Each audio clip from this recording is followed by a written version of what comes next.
Okay, being 3 o'clock, we call a meeting of Board of Health meeting Tuesday, May 23rd, 2017 to order. And I have to ask if anybody is recording or intends to record any part of this. Seeing none, we'll start with hearing the tobacco violations. Mr. Collette of the Barnstable County Tobacco Control called us around, or called the office around noontime, saying that he couldn't be here.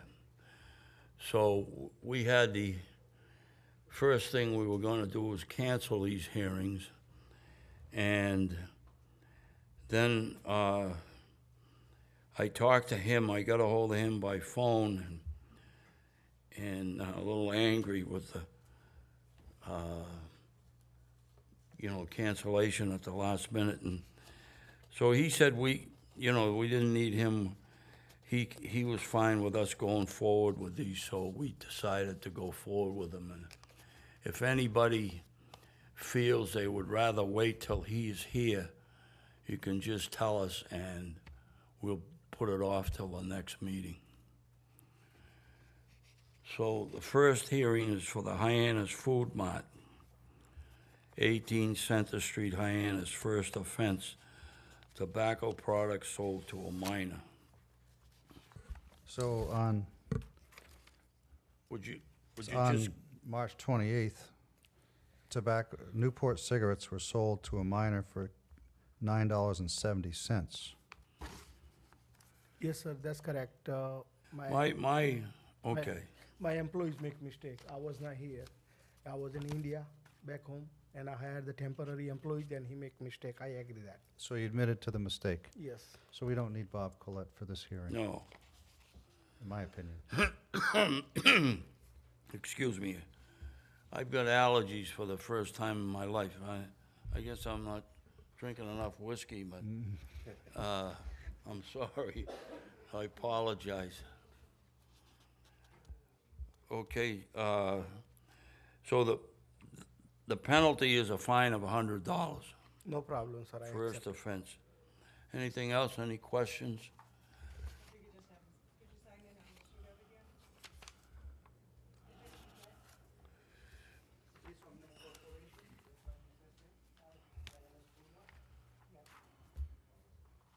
Did Cecile say anything about not coming?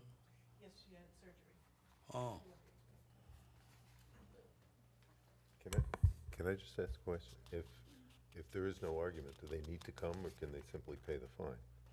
Well, we do just same, we repeat just like we did, and see if they contest it. If they contest it, we'll put But it on if for they- next month. But if they don't contest it, no, my question is, they don't if you come? recognize you made a mistake, can you just mail in a check, or do you have to come? No, they have to come. Oh, They okay, have to come, and I have to mail him a ticket for $100. okay. And we can also ask, what would you do for Yeah, you Training, can ask any training questions you stuff, want. yes. I understand. To avoid the same problem, yeah.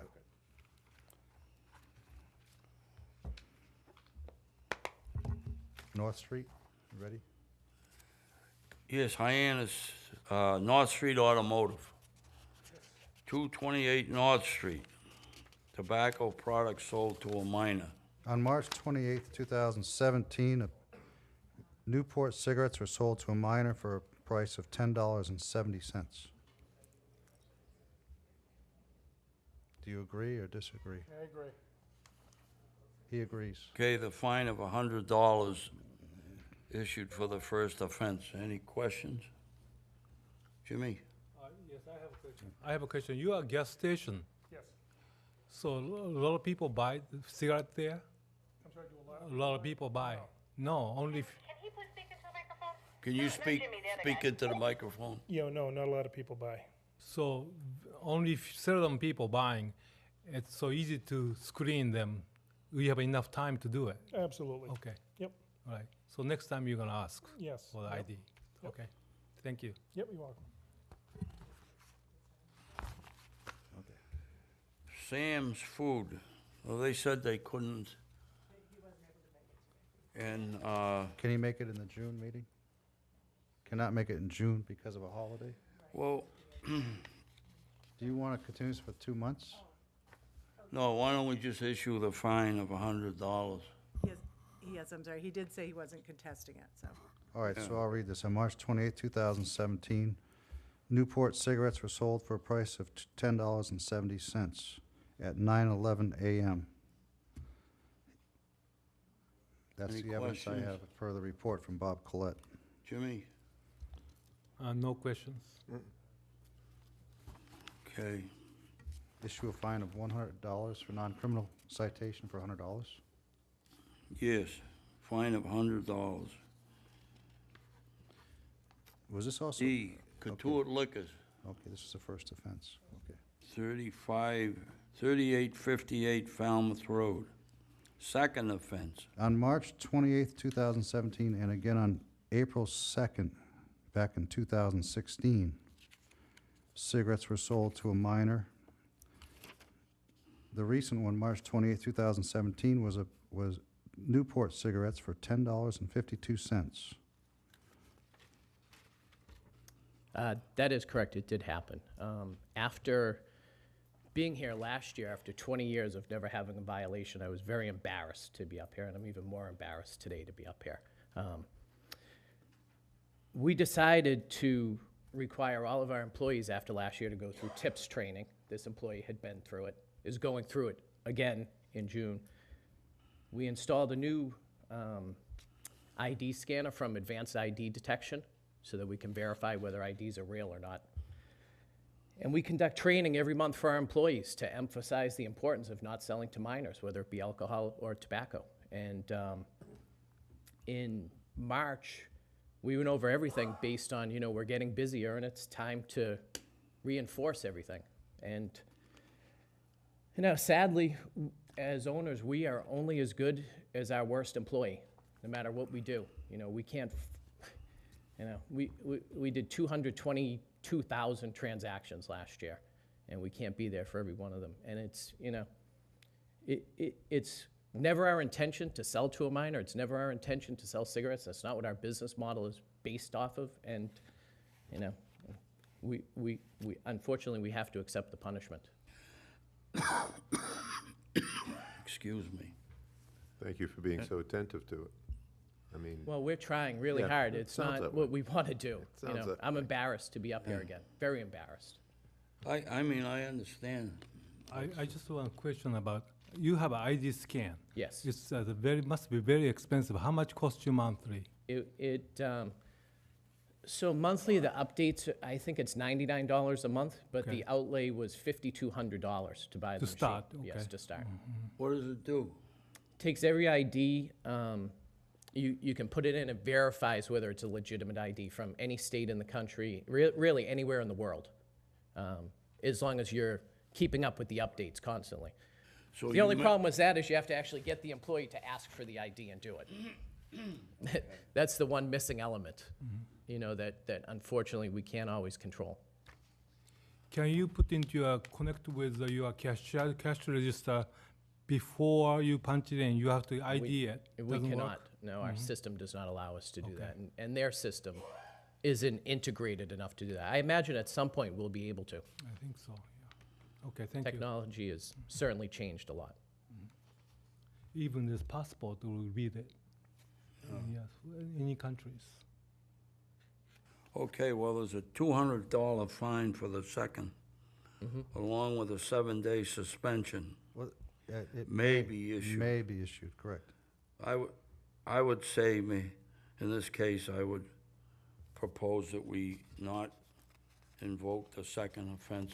second, Jimmy, Aye, second, yeah. they're all kind Okay, guys. yeah. yeah. Mhm. Okay, good. So no suspension, Just the fine. just No, fine. no suspension. Okay. Thank you very Thank much. you. Appreciate it. We'll do better. Yeah.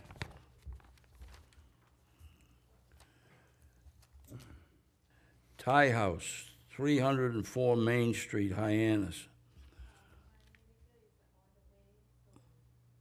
What's that? Manager's on the way. He's on the way. All right, then skip over to the next one. Hearing, show cause housing.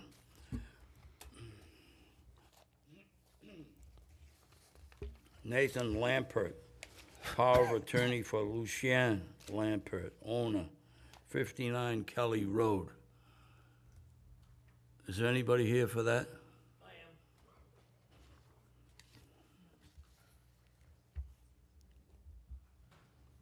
Do you want me to, Well, let's get this gentleman's name first, and he's the occupant. I mean, did you want me to explain why we're here today first? sure. We're here today because since February 10th, 2017, there was a septic system issue on that day, February 8th, when the health inspector was there was raw sewage on top of the ground. And that's a failure when it's on top of the ground. Prior to that, the Board of Health held a hearing back in December because there was no water. If you recall, this is the same house that didn't have any water turned on. It had no smoke detectors. It had no carbon monoxide detectors. Promises were made at that hearing that the water would be turned back on, so the board was happy to hear that because there was there are people living in this house, and so that's what brought us here today. Is we continue to receive complaints about people living there, raw sewage. Apparently the water bill was never paid. That's not our issue. And we have this letter from the power of attorney for the owner. The owner's in a nursing home. Her son is the power of attorney, and I'd like to give this letter to the chairman to read out loud at some point of this hearing.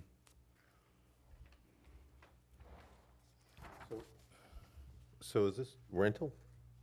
This is a, We're not if you sure. hear this letter, you're not even supposed to apparently be there in this house. Dear Mr. McKean, thank you for sending via email a copy of the February 10th, 2017 letter regarding the septic issue at 59 Kelly Road. As I mentioned during our May 15th phone call, that was the first time I was made aware of the letter. I was only made aware of the issue in general the previous week during a phone conversation with one of your employees. As I also mentioned during our call, I am currently in North Carolina for the week with my family, so I don't have access to all the information I would normally have regarding my mother's affairs where I home in Virginia. In late 2014, my mother allowed me to act as her power of attorney. At that time, I applied for Mass Health on behalf of my mother for her nursing home care. In order to be eligible for Mass Health, her bank account balance could not exceed $2,000. Sounds like mine. Mass Health also required that most of her income would go towards her nursing home care. Currently, she receives $1,128 per month from the Veterans Administration. $1,055.20 is paid to the nursing home. The balance of $72.80 per month is for incidental personal expenses she may have. With such limited funds, she is unable to pay the property tax for 59 Kelly Road, much less septic repairs for a property where she has not resided since at least 2014. You had mentioned that there are individuals currently residing at 59 Kelly Road. My mother never authorized any individual to use her home. That being the case, I'm unclear as to why there is a septic issue. At the time I was made power of attorney, I was also made aware that my mother has no will. It is my understanding that on her death, the Commonwealth of Massachusetts will sell a property to recoup as much cost as possible for the care she had received via Mass Health. Should you have any further questions, please do not hesitate to contact me. Okay, that's it. And I'll just add, the fire department's been there twice. They found everything okay. The police department has been there 15 times since January 27, 2017, which is this past January. Most of these calls were for medical issues and/or alcohol issues for the people there. And I believe there might be some neighbors here for this meeting today, I'm not sure. But, so that's why we're here today. Okay, can you explain why you are here? Yes, I'm one of the occupants. My girlfriend has diabetes, that's why the police come. I've been actually taking care of the home, I actually put money into it, and then I was asked to move there. You have a Because- lease? No, they didn't give us a lease, it was, Who's they? Joanne Curran, but she passed away. Mrs. Lambert's daughter. And, she asked me to come there, and the other tenant wasn't paying rent, and this has been going on 3 years. When I moved in, it was actually the sewage problem was up, and we've actually, it took us a while. We've actually been paying for it to be pumped out. Receipts from Bobby Hour, I have some of them. The chemical that actually fixed it, because we didn't know that when you run your washer, you have to maintain your septic. So we've actually had it fixed, taken care of that problem. We've been paying for things to be fixed in the house, and there's a lot more to be fixed. I didn't even know it was this bad. I didn't know what was going on. I was begged to come there I was only gonna rent a room. And we paid extra money to have all these problems taken care of, but I guess the daughter had issues and didn't take care of things right. So we're kinda like in a bad spot because we got put in the middle of this, and all the stress has caused me health problems.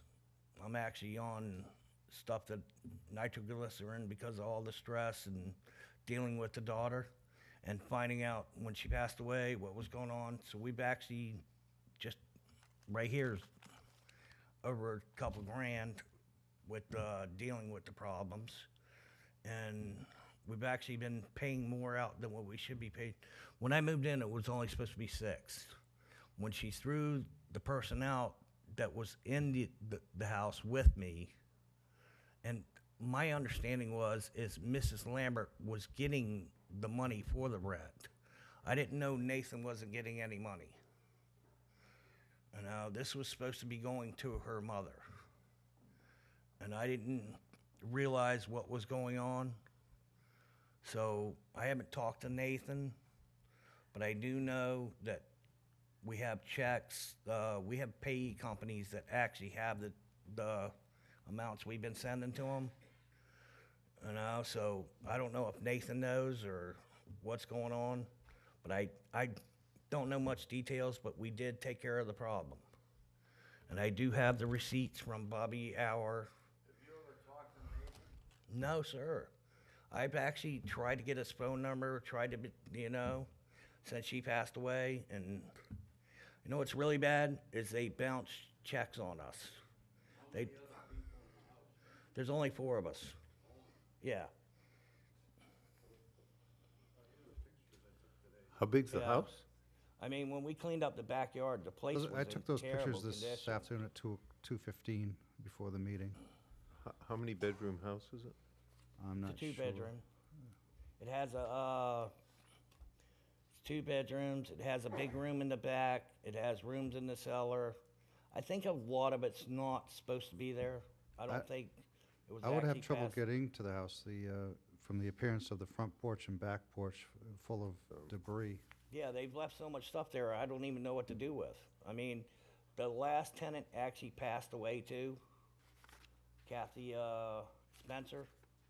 She's passed away in the last 6 months too. And it's a lot of her stuff. So it's kind of like, I don't know what to do with it. Well, the reason for the hearing is for the board to make a determination if it's unfit for human habitation. And if you make that finding, then we would condemn the dwelling. We'd notify the owner that it's his responsibility to secure the building. And what I mean by secure, not make sure that there's no public health hazards, and secure the building. Board it up if necessary, but it has to be secured. It's not our responsibility, it's the landlord's responsibility. In this case, the power of attorney, the son. of I've the actually mother. taken care of the septic problem. And that took a while because nobody's gonna tell you because they want a new septic put in. And I didn't know that your clothes washing detergent blocks it up. I thought it was grease, but when the plumber came out to have some of the stuff fixed inside, it's nothing to do with grease. clothes washer? What's that, sir? What did you do with the clothes washer? It's gotta be shut off because when you're running a clothes. Not using it. No, that, never use it again in the house.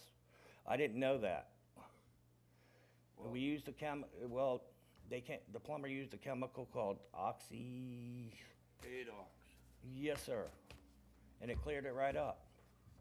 And I mean, since I've been there in the last year and a half, Why are the covers off? Are those two drainage pits, Tom? he was still treating it. The sewage level is within 2 feet of the top of the cover, as you Did can see you in this picture. uncover those, or were those uncovered? They were already uncovered. No, I uncovered them for him. So he could see that it's actually working now. Well, it's not working if it's up that high. It's already deemed failed because it overflowed back in February. What's your recommendation I as far as actually the brought him in, habitability of I the house? actually asked for their help. I called the health department and asked for their help. I was the one that asked for their help. I was trying to get a hold of somebody that would actually fix the problem, and I actually asked for the help. And then when the plumber came in and told me the problem that was going on, it's like, I didn't understand, any of it at first. Who are you paying the rent to now? I just been putting the money into the house. I have a backup account for when they, when they talk, but I've actually put more money into the house than what's going on. Well, what do you recommend, Tom? The dwelling is, the property is unfit for human habitation. As you see by the pictures, there's debris all over the, trash, debris. If Septic no doesn't smoke work. alarms, no carbon monoxide alarms. No, there is smoke sewage. alarms and carbon monoxide. Once you told me that, I fixed that. I already fixed that. He didn't want to come into the house because one of the people from Comfort Keepers brought lice into my house. So Tom was kind of running from me today. I'm not, yeah. There's And there's been a report of lice in the house. I see that. And I'm not lying, and I don't need to lie. Tom, I wish you'd have told him, you should have been honest in the first place. In fact, the health department, when the guy first come in, I called, he wouldn't even come to the door. He didn't come knock at my door. He didn't do nothing. I asked for their help to get these problems fixed before Joanne passed away. And what really upsets me is when you ask for help, the people should come in and help you. They should have let me know a long time ago what was You going need on. to speak into the Would you mic. speak into the mic? They should have let me know a long time ago what was going on with this. I didn't know she wasn't paying the rental fees to the town. I didn't know none of this. I didn't know she wasn't paying the water bill.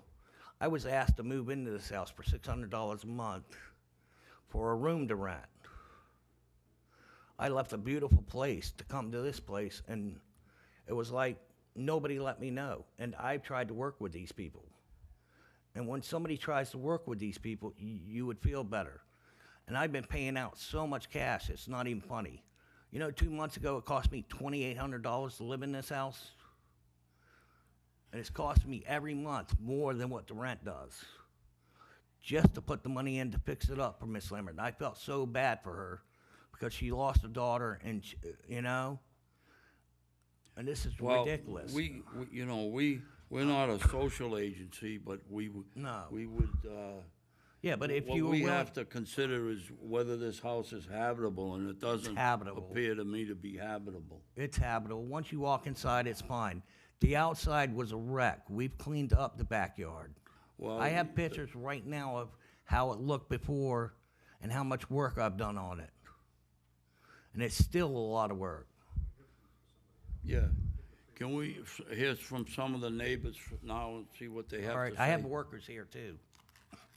So if you can hear from them too.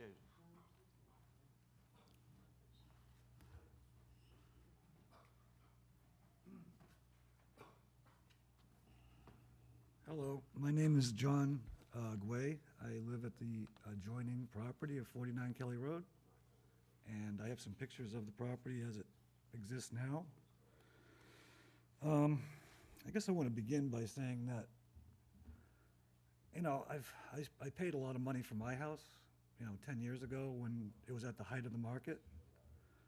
And I've sunk about $50,000 in improvements into the house and the property. And I try to keep the property clean and good looking, attractive, because I think pride and ownership is important. However, a lot of the houses in the neighborhood, you know, a few, like the one next door, has been falling into disrepair for years. And it seems like, you know, there is no pride and ownership there. And nobody seems to want to take responsibility for it. And thus, you know, the value of my property is decreasing because of the neighborhood, you know? I don't think that's fair, and I think that, you know, if we let this continue, then, you know, Hyannis will become a slum, you know? And do we want to live in a slum? I certainly don't, you know, but you know, I'm kind of stuck, I can't move. You know, I still owe money on my house, and, you know, it's just not a good time to sell, I'd lose my shirt. So, I'm stuck here, and I'm just hoping that you'll consider that, and I have some photos here if you'd like to look at them. Sure. Yes. Okay?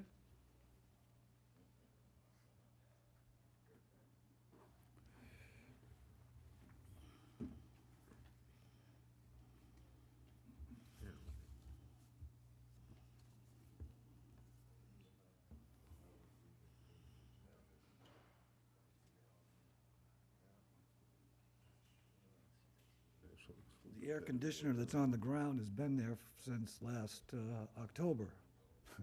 It just fell out of the window and it just stayed there, so. And that's what I see in my driveway when I pull in every day. Yeah. They did some cleaning, I'll admit that, okay? And they have made, I guess, some improvement on the smell. But I smell septic every time I go out in the yard. And I enjoy my yard, and I spend a lot of time out there. Some days I have to go back inside because of the smell. So the septic Okay. system needs to be rebuilt. You That- just can't keep pumping it. That should not have gone on for so many months, and all of a sudden I'm for the talking a hearing year, date. over a year, Exactly. right? So this is wrong. They're not and- taking responsibility at the right time. They're waiting until there's a hearing, and then they put in the chemicals into the Yeah, leaching pit. That doesn't fix, it doesn't. that doesn't fix it. No, the problem's still That- there. There's too many people in that home. Here, There's too many people for that septic system, I believe. If there was 2 people in that Is there home, any system on the line, Thomas? are there what? Any system online? Does it show a picture? Doesn't matter anyways, it's not working. Yeah, the as-built. Yeah, I don't know. and the house has some makeshift wiring inside, I was told, so I don't know. I mean, it's probably not up to code. You know, Jimmy, improvements need to be made in that house, and it probably needs a good gut overhaul. It needs a good gut overhaul, in my opinion, inside and out. So your house is on the right-hand side of this property? It's the gray house, yes. Gray house in the back, okay. And how long have you been there? I've been there since 2006. 2006. And how long this house is messy like this? The backyard was always messy. The front yard was a little more presentable, but overgrown. Overgrown. Overgrown with brush and such. Mm-hmm. And I did help the old woman at some point with some of her, you know, her keeping her lawnmower going and, Mm-hmm. you know, and just trying to be generally, you know, cutting her hedge for her. Yes. But everything overgrew to the point where now it's ridiculous, you know? Okay. It's just a jungle. you Mm-hmm. know? And I And, know they've made some attempts to take some of it away. And I'm not saying they didn't. However, I just believe the home is just, you know, there is one pit, Just one cesspool? yeah. See, So smell come to your Septic home tank when the there. wind go to direct Right direct to to the your, edge of the- your yeah, side. right. Okay. The prevailing, yeah, the wind is blowing my way, yeah. And how long ago you felt those smell? It's been over a year. Starting over years? Over a year. Over years. Okay. Over a year, yeah. Okay, anybody else would like to speak? Thank you. Oh, here's a photograph. You want your pictures? Okay, thank you. I thought there would be someone here from Elder Services. Remember back in December, they were at the hearing. I don't see Claudia any. was here with her client, Yes. representing the client that lived in the house. Is that person still live in the house? Okay. What's your recommendation, Thomas? Well, since no one will take responsibility in upgrading the septic system, repairing it, I would find that it's unfit for human habitation, but I would give the occupants some reasonable time to move out. Of course, it can't be 24 hours. We'd like it to be 24 hours, but it couldn't be. So how long you recommend? I think to be reasonable, at least 30 days. 30 days? Um, What's that? What did he say? Can he have Okay, 2 2 months? months. It's all right with me, 2 months. Jimmy, is it all right with you? Well, that means 2 months smell go all over the place. No, sir, it's been fixed. Oh, fixed, okay. No, it's not fixed. What do you think? Huh? I'm okay with 2 months. Okay. All right, so we're gonna vote the condemnation of the house and give 2 months to, Sir, he'd like to speak on behalf of the property. what's that? He actually lives there too. All right, go ahead. I am one of the occupants that lives at 59 Kelly Road. Could you give your name, please? My name is Lamar Anderson. I do live there. I have lived there right before. And I know that the so-called previous house tenants have left it in a shambles. But me and all of my roommates are trying to make certain improvements to fix it. Because, as you know, the so-called homeowner, which would be Nathan Lampert, is not taking so-called responsibility. So, me and the other tenants will try and see what we can do to make certain improvements. If we can get the so-called a new septic system in, we will try that. And if we can, I'm just asking you, if we can try and get a new septic system with the town's help, okay, to try and fix that smell, to help my neighbors, because I know it's very unfair to them, okay? But right before I even got there, just like John said, it was overgrown, house was shambles, but with my help and my roommate's help, we will improve the house, okay? Because so far, Nathan is not taking certain responsibilities because he's out somewhere else, so he doesn't know certain details. So just like I said, I do want to take certain responsibilities to get the house fixed up. Within the 2 months that you gives us, I will try and make certain improvements with my roommates, and we will just see if you guys can reconsider the living situation there. Well, I appreciate and I think you're a very sincere young man. But I think the problem exists of ownership, which is beyond our solution. So if you don't own a house, you can't get a permit, you can't put in systems, you can't do certain things. And it's unfortunate because I think you have the right idea, and you sound to me to be very sincere. But we can't handle that. That's a legal problem. Okay, so So what if I work what with? we're doing is we're giving you 60 days to actually try to find another place to go to, because it's impossible to stay there. And in that time, we will turn this over to our legal department for adjudication as to what they do with the problem with the owner, because even the owner, according to Nathan, the son, the property's gonna be taken over by the state and sold to pay the bills. So that's the end. Yes, but me and my previous tenants are taking care of the bills. So I do think that he is going to pocket the rest of the house money that he profits off of. Well, we can't do anything about that. I know. I wanted to- sir. I know.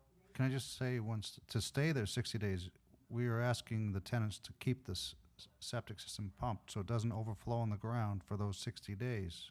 That's gonna cost approximately $200 to $300 each time you pump it out. And to replace the septic system, you're talking, to stay there permanently, we're talking about a $10,000 septic system repair, But they can't approximately. anyways, because they don't own the property. Correct. But, So just it's to a stay there. never-ending thing. There's no solution. What if I work with Nathan to try and get the Well, permit? that's another If- story. if- He'd have to contact here, and however that works is beyond us. Unfortunately, if Nathan wanted to take that degree of responsibility, he probably already would have. It's admirable, as Dr. Caniff said. I mean, it certainly is admirable, the amount of effort that you've put into it. I think it's actually pretty unfair to you that you had to put that kind of effort into it. It's a responsibility of the homeowner to do that. Your landlord is the one that should be responsible for that, not you all. You've done an admirable job of it, but there's only so far you can go when you are the tenant in trying to solve a problem. Okay. Well, thank you Thank for you as No, much thank as you. possible. And I do wish you guys the best of your day. You too. Thank you. Thank you, sir. Thank you. Lamar, where do we collect our money from? Like, we've overpaid, You know, we don't have anything to do with money. so should we go to the regular court system? I don't know what you do. I can't give you any advice. There's a good lawyer over here that maybe could help you,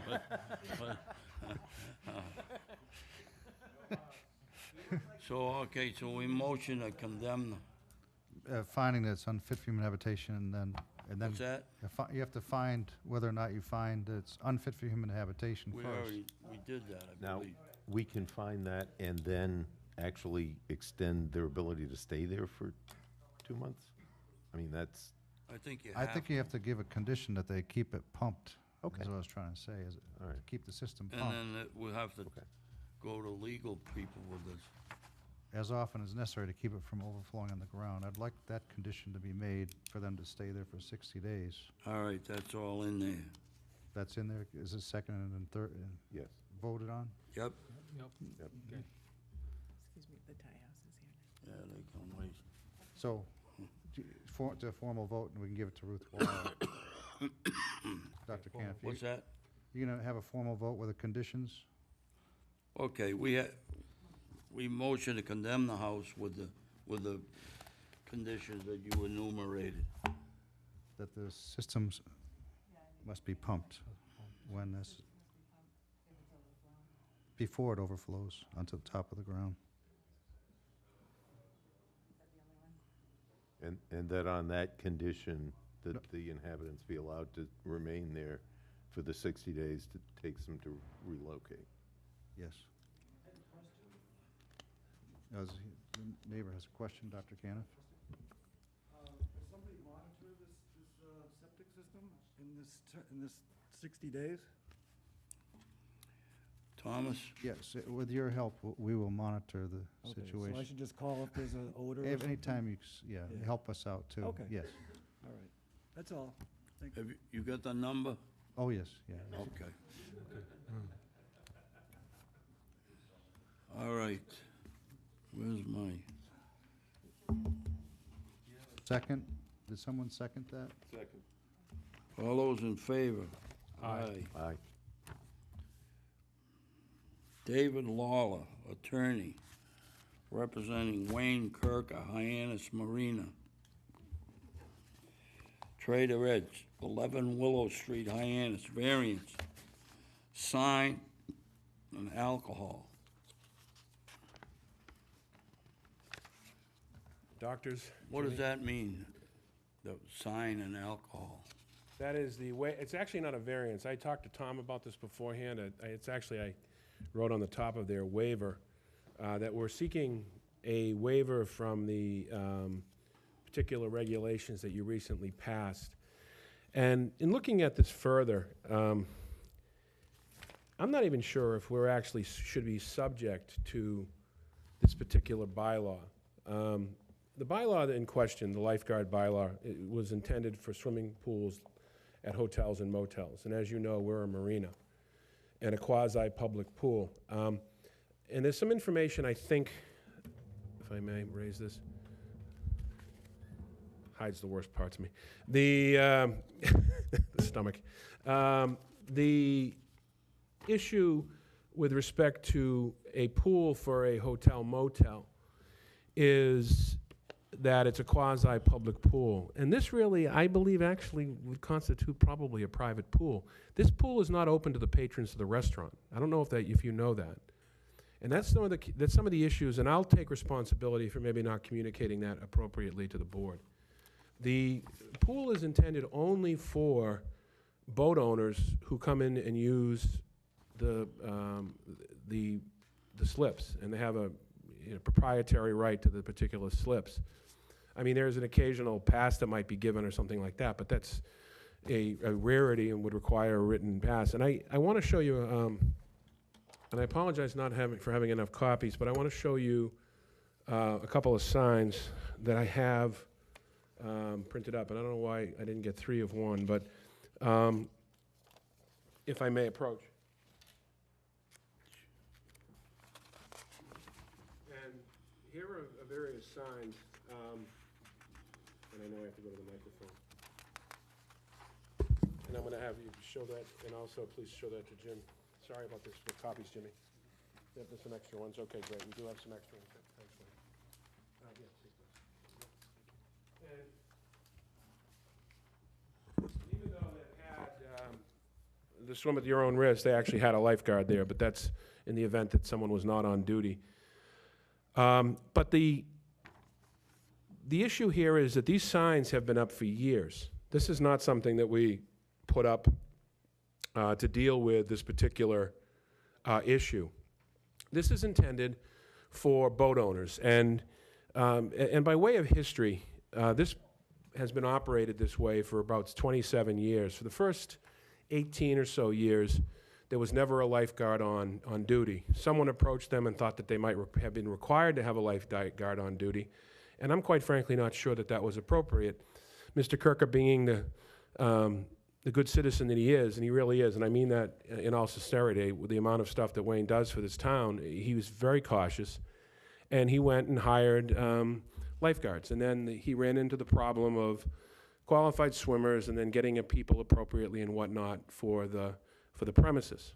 And as such, I'm not even certain we should be here at all. I think that, we're not deemed a quasi-public pool for purposes of this particular statute, which was really designated as hotels. And the issue here is also, this is intended for boat owners. And if you're familiar with anybody that owns a boat, or certainly, there's always exception to every rule, but in this case, a very rare. These are people that, number one, know how to swim. Number two, have a tremendous amount of respect for the water, because their children are on boats and they're on boats. Generally cautious people. And this situation has operated this way for 27 years without incident.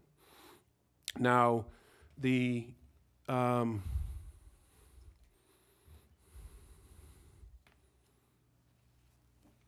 just passing on the definition of the what? what I'm passing on to the chairman is the definition of a semi-public pool. This is definitely not a public pool, but I believe it's defined as a semi-public pool Is that under what, the Commonwealth statute? under the state code. You could, Dr. Kenneth could read the last sentence. Semi-public pool means a swimming, wading, or special purpose pool on the premises of or used in connection with a hotel, motel, trailer court, apartment house, condominium, country club, youth club, school, camp, or similar establishment where the primary purpose of the establishment is not the operation of the swimming facilities, and where admission to the use of the pool is included in the fee or consideration paid or given for the primary use of the premises.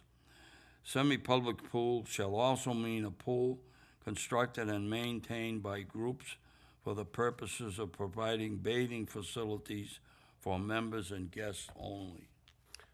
I'm not sure that a marina would fall under that. It defines it as hotels, motels, schools, and whatnot, and I'm not sure that a marina would fall under that catch provision. Obviously, that's for this board to determine, and regardless, we're on the fringe, and what we're seeking here is, specifically, as I indicated previously, is a waiver. And the waiver, if you determine that we are a quasi-public pool, which I submit that I don't think we are, but that is up to this board to determine. What the waiver was seeking for is within your regulation, you have, I always forget my glasses, that's the problem. Oh, yeah, there.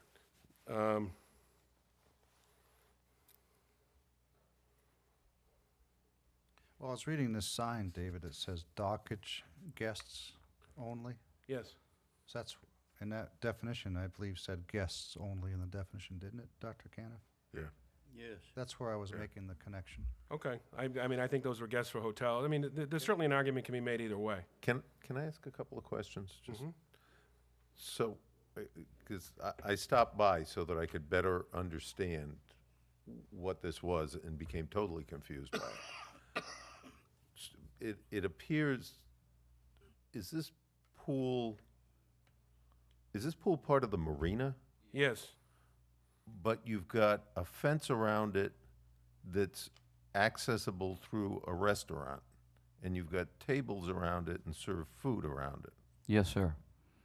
But the guests that are guests of the restaurant don't go in the pool. Correct. Correct. They can't use it. They can't use it. Nope. Yeah, that's what it looked like when I Yeah. started reading the sign. If I may approach. Well, let the doctor finish. Yeah, that's fine. Okay. David, these pictures came off the assessor's website. Just so you know, I'm gonna pass this out to the Okay, board. perfect. And So the only people that can get into the pool have to access it through the gate, and it's the people who are either slip holders or transients that are at the dockage overnight or for the weekend or whatever. that's correct. And that shows that, and the pool usually shuts down somewhere between 4 to 6 at night, and then when that happens, that float goes in the pool, and nobody is allowed to be in the pool. It's really it's intended for children or adults of boat owners, and usually So older. I'm eating dinner at the restaurant, and a bunch of people in flip-flops come up from the dock and play in the pool in front of me. Is that?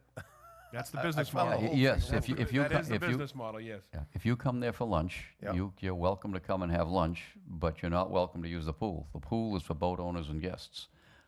How did And the it pool ju- end up part of the restaurant? Why wouldn't the pool just be fenced off separately as part of the marina? Because some of the, the boat owners would come up there, they'd enjoy using the pool. Sometimes the kids would usually be in the pool, the folks are at the table. Yeah, It's that sort of thing, and it's worked well for 27 years. 27 years without a single incident. You know, these tables supposed to be, the tables that are alongside the pool and on this other picture with the lady sitting at a table, there's supposed to be a 4 or 6 foot, 4 feet 4 foot, walkway. walkway all around the pool, which then there isn't here. I will. There's a fence the pool is 100% fenced in or closed in by the building. So somebody just can't come during hours when we're closed and walk into the pool. No, what I But mean the is, people that are eating there certainly can look over the edge and see the pool, just like you can look over the edge of the deck of a restaurant and see the harbor. what I mean is that, is my understanding that the tables are supposed to be 4 feet away from the pool, Unobstructed, so that someone doesn't trip so and that fall anybody in. can walk around there. It's a state code. There's a copy in that book there. You wanna- They actually kind of. When look the today, they health look like department they were- came to inspect the pool, they did measure it, and they determined that the tables were more than 4 feet away. Oh, okay, it's just, the pictures are deceiving. Yeah, I mean, when I was there today, it looked, to be honest, it looked as though I they mean, were Oh, probably 4 feet's 4 feet only, away, too. only that distance. Right. Probably less than that Yeah. distance. That's almost your wingspan, so. Yeah. And I saw, I mean, I saw the signs. The 17 probably predated the rules that we put into place, because I don't think 17 is an age that I think we said 16, didn't we? So, I mean, yeah, these signs are up. The only people that can come in tank tops and cutoffs are people who are coming from Hyannis Marina. I mean, that sign was up. This one I didn't see, but I'm assuming it was probably on the inside, and I didn't go inside. That is correct. Yes, sir.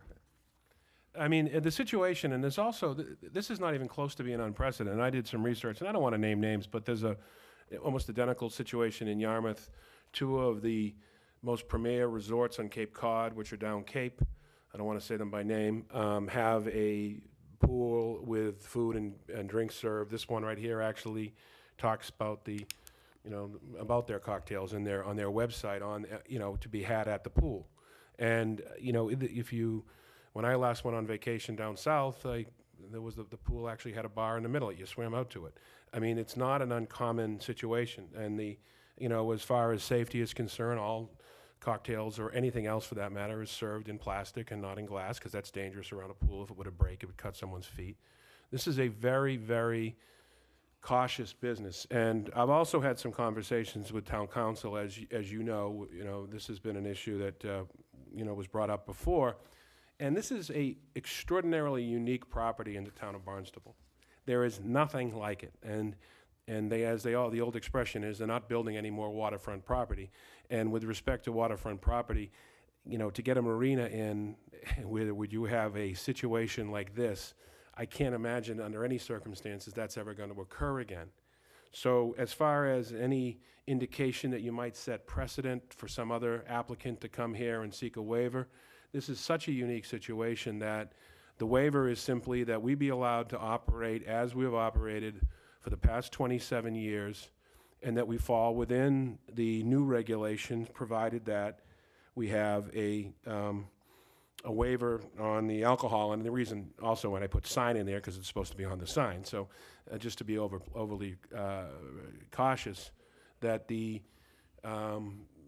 benefit here is we, and when I say we, Wayne Kirker and John Shea, they operate a very professional business. It serves a purpose. This is Hyannis Marina is a economic engine for the town of Barnstable and certainly the village of Hyannis. And it's a very important feature to that particular area. I mean, people come to Cape Cod for the water, and this services boats and people here that come to the Cape and spend money and, quite frankly, employ all of us over the 12-month period. The variance request, the waiver request, I think is very appropriate.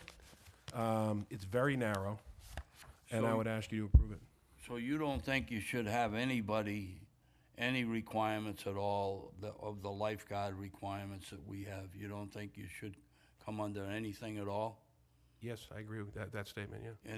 But for the last 9 or so years, you have been, Mr. Kirk has been using a lifeguard. And it's been all those problems that were talked about at the last hearing, of trying to hire a lifeguard, trying to hire, the amount of activity this pool gets is extraordinarily minimal. These are boat owners, and they're What hours usually is out it on the open? boat during the day. Mostly, like late in the afternoon, they'll come in and the kids will jump in and rinse off in the pool or run around, and have a soda and come in and use the pool with their parents. And that's the situation. And we're not asking a waiver of the underage 16 without adult or parent supervision. We're asking for all of that to stay. What hours is it open?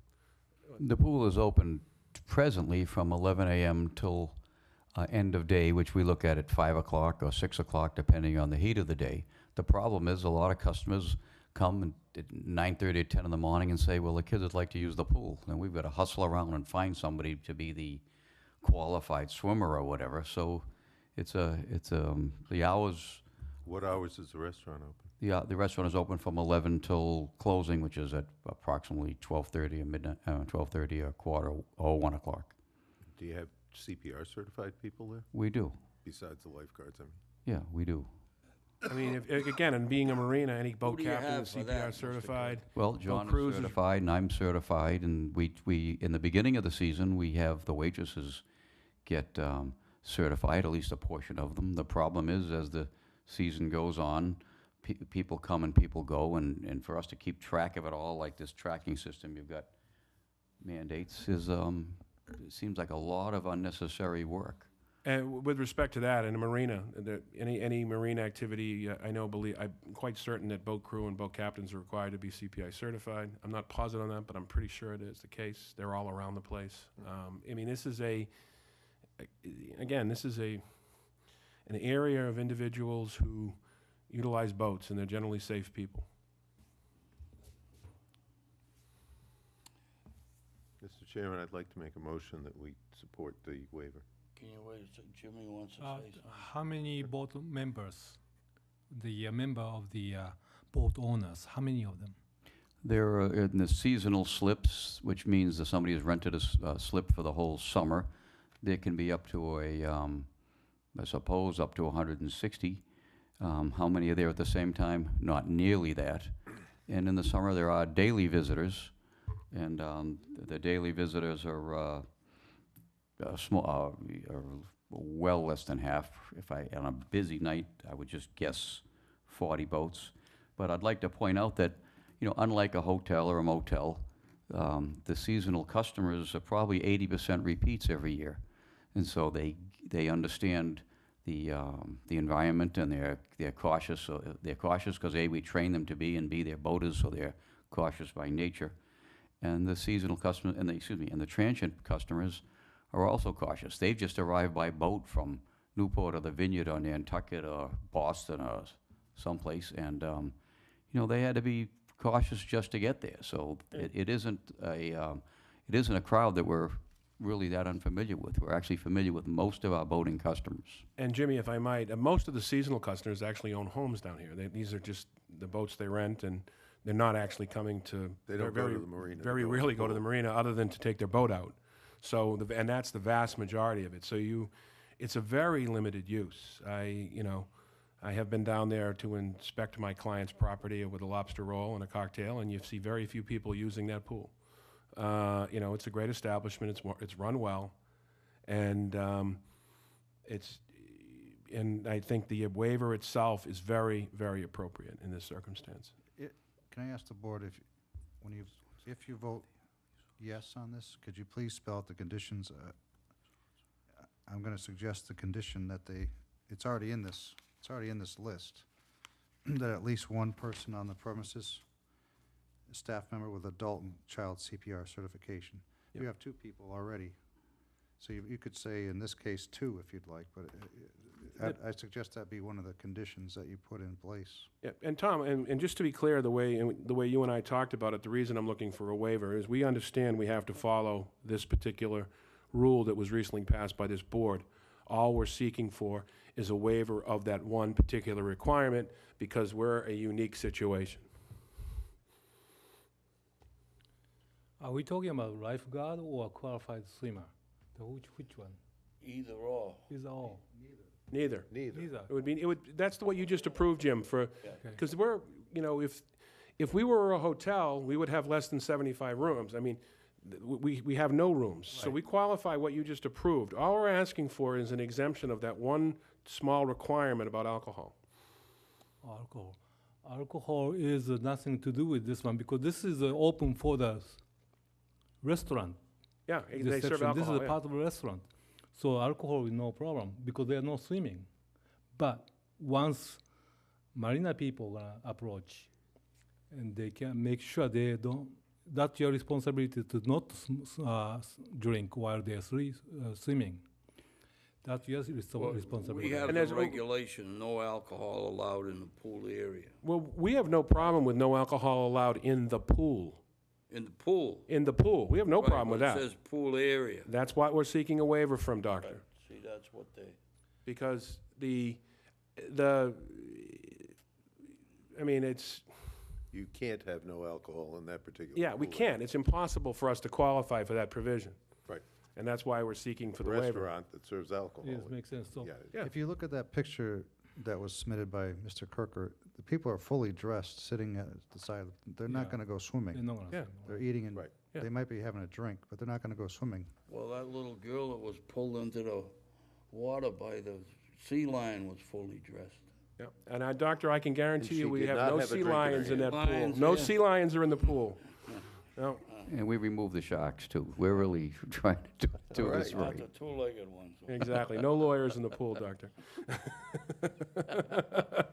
So variance for the alcohol is sound no problem, but how about the lifeguard? That they don't need it, or anyway, they are not qualified because there's no 75 rooms. Correct. Is that correct? Yeah, Okay. that's why. So what are we talking about then? Just alcohol then? Exactly. Okay.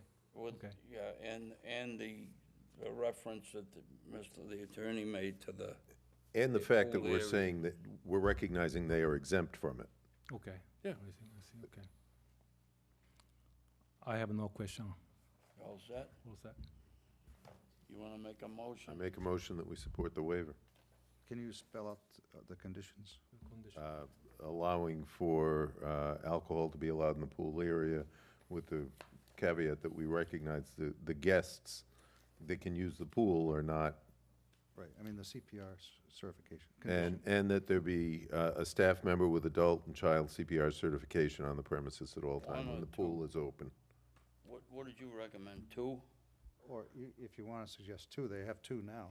Well, they're Yeah, not but I'm always not there in there together. every I moment, mean, but one would, Yeah, one Yeah. would, I mean, I think one is, well, One, yeah. okay. yeah. The Johnny's reality on is that site. the pool is only open when there are people around.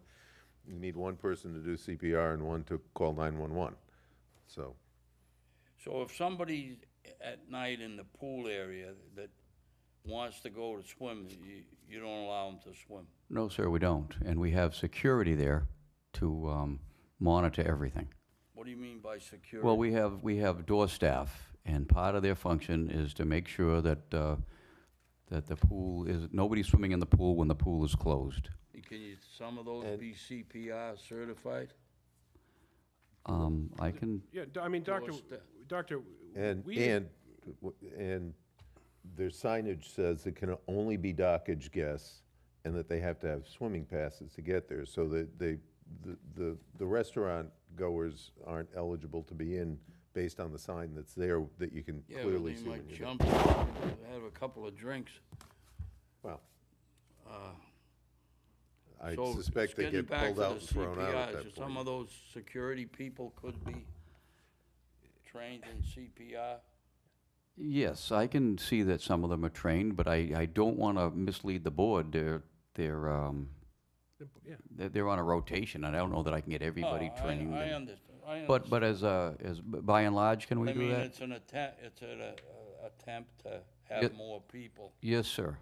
I mean, As far as making that attempt. I mean, Doctor, you go to the federal shore. I mean, people drink right on the beach and there's 6-foot waves. I mean, there has to be some level of personal responsibility. We have taken everything into account here. I'm sorry, we can't wrap everybody up in bubble tape. And I mean, that is the situation. I think we have gone to the level of being more than enough, of secure in this situation. You go down to Cahoon Hollow, you go down to Nauset, people sitting there with coolers, and there are 6-foot rollers and undertow. And, that's the situation. And it's far more dangerous with or without lifeguards in that situation than this little pool that has 4 or 5 people in it at a maximum at any time. And, there's certainly up to, you can have more than that, but that's not what this is. This is a very well professionally run business that has operated this way for 27 years without incident. And you assure us that those tables are not within 4 feet of the pool? That's what was measured by the Board of Health, your agent. I was there, Donna was there, just this week. Dr. Caniff, I liked your idea about one person, they call security. I mean, my suggestion is, can they have one person, at least one person that knows CPR that's on security? Well, I I'm mean, not asking for all of them. I don't know how many. well, I mean, how many? security- I mean, if I just think we can, if one person falls in the pool, if we have one person that can do CPR, they'll be doing CPR. Well, as he said, one will be calling the police. So I mean, we will have one person with CPR on the premises. Is whether it's a lifeguard, I mean, it's a waitress, whether it's a bartender, whether it's the manager, whether it's security. Does it really make a difference as long as we have a CPR person there available to actually Yeah, do the work? that's what I'm. And that's already been agreed that- to. We've agreed to that. once. Yeah, we've agreed to that.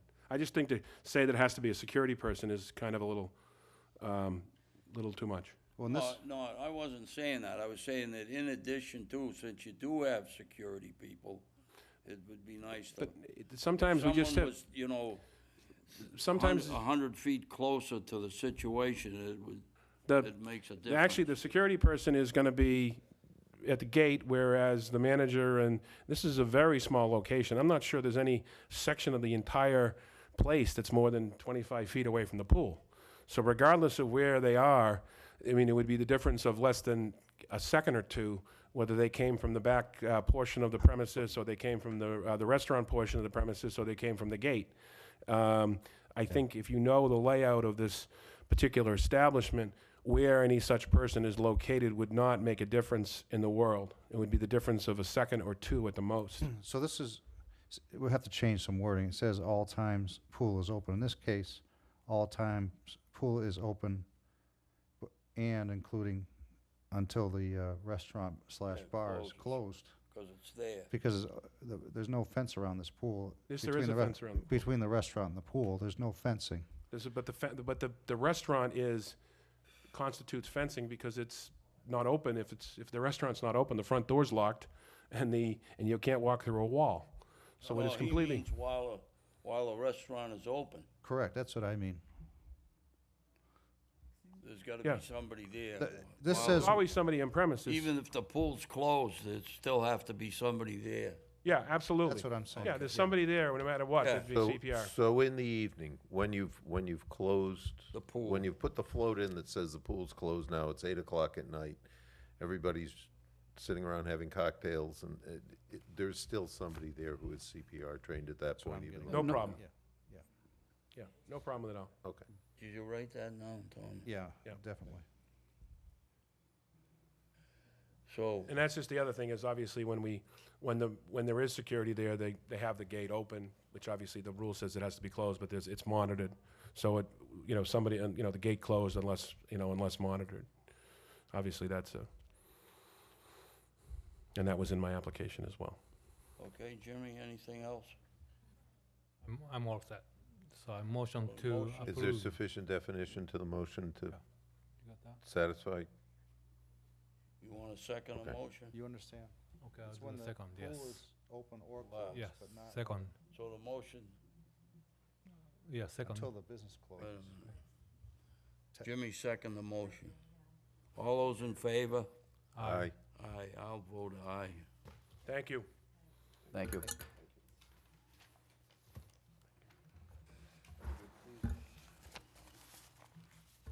I'll come down and try to jump in the pool. Come on down for a lobster roll. It's one of the best in the Cape. I don't eat lobster. I don't. Oh, that's too bad.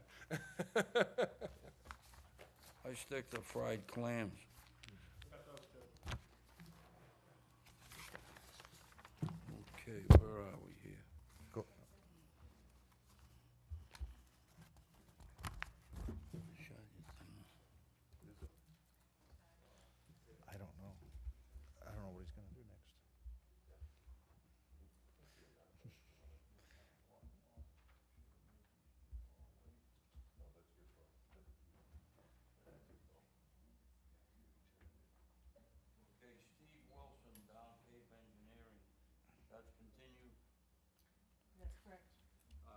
Steve Wilson, Down Cape Engineering, that's continued. Till next month. Recall that this system was not approved for a non-residential use. So you never got anything else on that? Nothing else.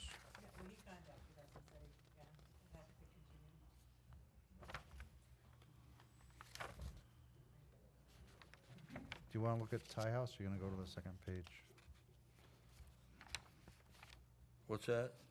You want to have the hearing on Tie House, or do you want to go to the second page?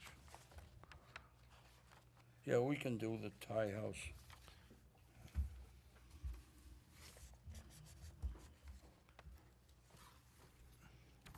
I prepared, because there's so many reports and so many letters, pages to the letter, I prepared a easy-to-read list of which violations repeated themselves. Let me read this. All right. Hearing, the Thai House, 304 Main Street, Hyannis. No certification for food managers, no log kept for low-temperature dishwasher, no soap at hand wash sink, insecticide kept in kitchen area, food temperatures, recurring violations. Okay, Thomas? Oh, going back to what I was saying, I want to give you a copy. Is your name Johnny? I want to give you a copy of the repeating violations. What's your first name? My name's Louis. Louis, that's right, I'm sorry. And did each board member get a copy? Yeah. Yes. As you can see, in every case except for August 16th, no certified food safety manager on site. That includes just last Friday when it was re-inspected again. And as you can see, in every case except for September 24th and August 16th, there was no log kept for the sanitizing dishwasher as required by the Board of Health policy. And as you can see, in every date except August 15th and 16th, there was an issue at the hand washing area, whether it be no soap, no paper towels, no hot water. So the reason for this hearing today, mainly to address the issue of not having a certified food safety manager on site. That was my main concern. That's a federal food code violation and state sanitary code violation. I understand there's a language training course issue and not offering it in that language, but we hope to get this resolved somehow. Well, it says in the, somewhere, it says somewhere in here about that testing that if there is no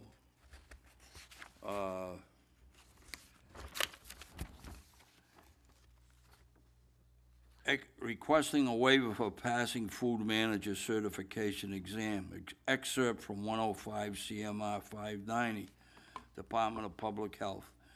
If a person in charge, after attending a training program, fails to pass the certification examination after two attempts at passing it, the permit holder may request a variance for this individual based on signed documentation from the instructor that the person in charge participated in a food safety program, provided that the instructor's qualifications and course content meet the standards provided by the department's Massachusetts guideline for training and testing, and that the facility is in full compliance with 105 CMR.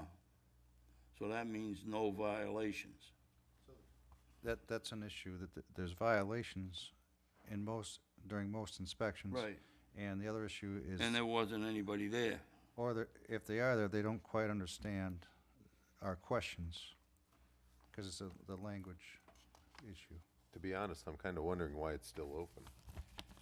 Well, I mean, agree with it sounds like it's a repetitive barrier that you keep running into, and we're serving food to the public who is trusting that we can assure them that the people who run the restaurant know what they're doing and are maintaining it in a safe way so that the food is kept at the appropriate temperature, so that there isn't grease in the hood, so that things are cleaned the way they're supposed to be, so that there's sanitation that's appropriate.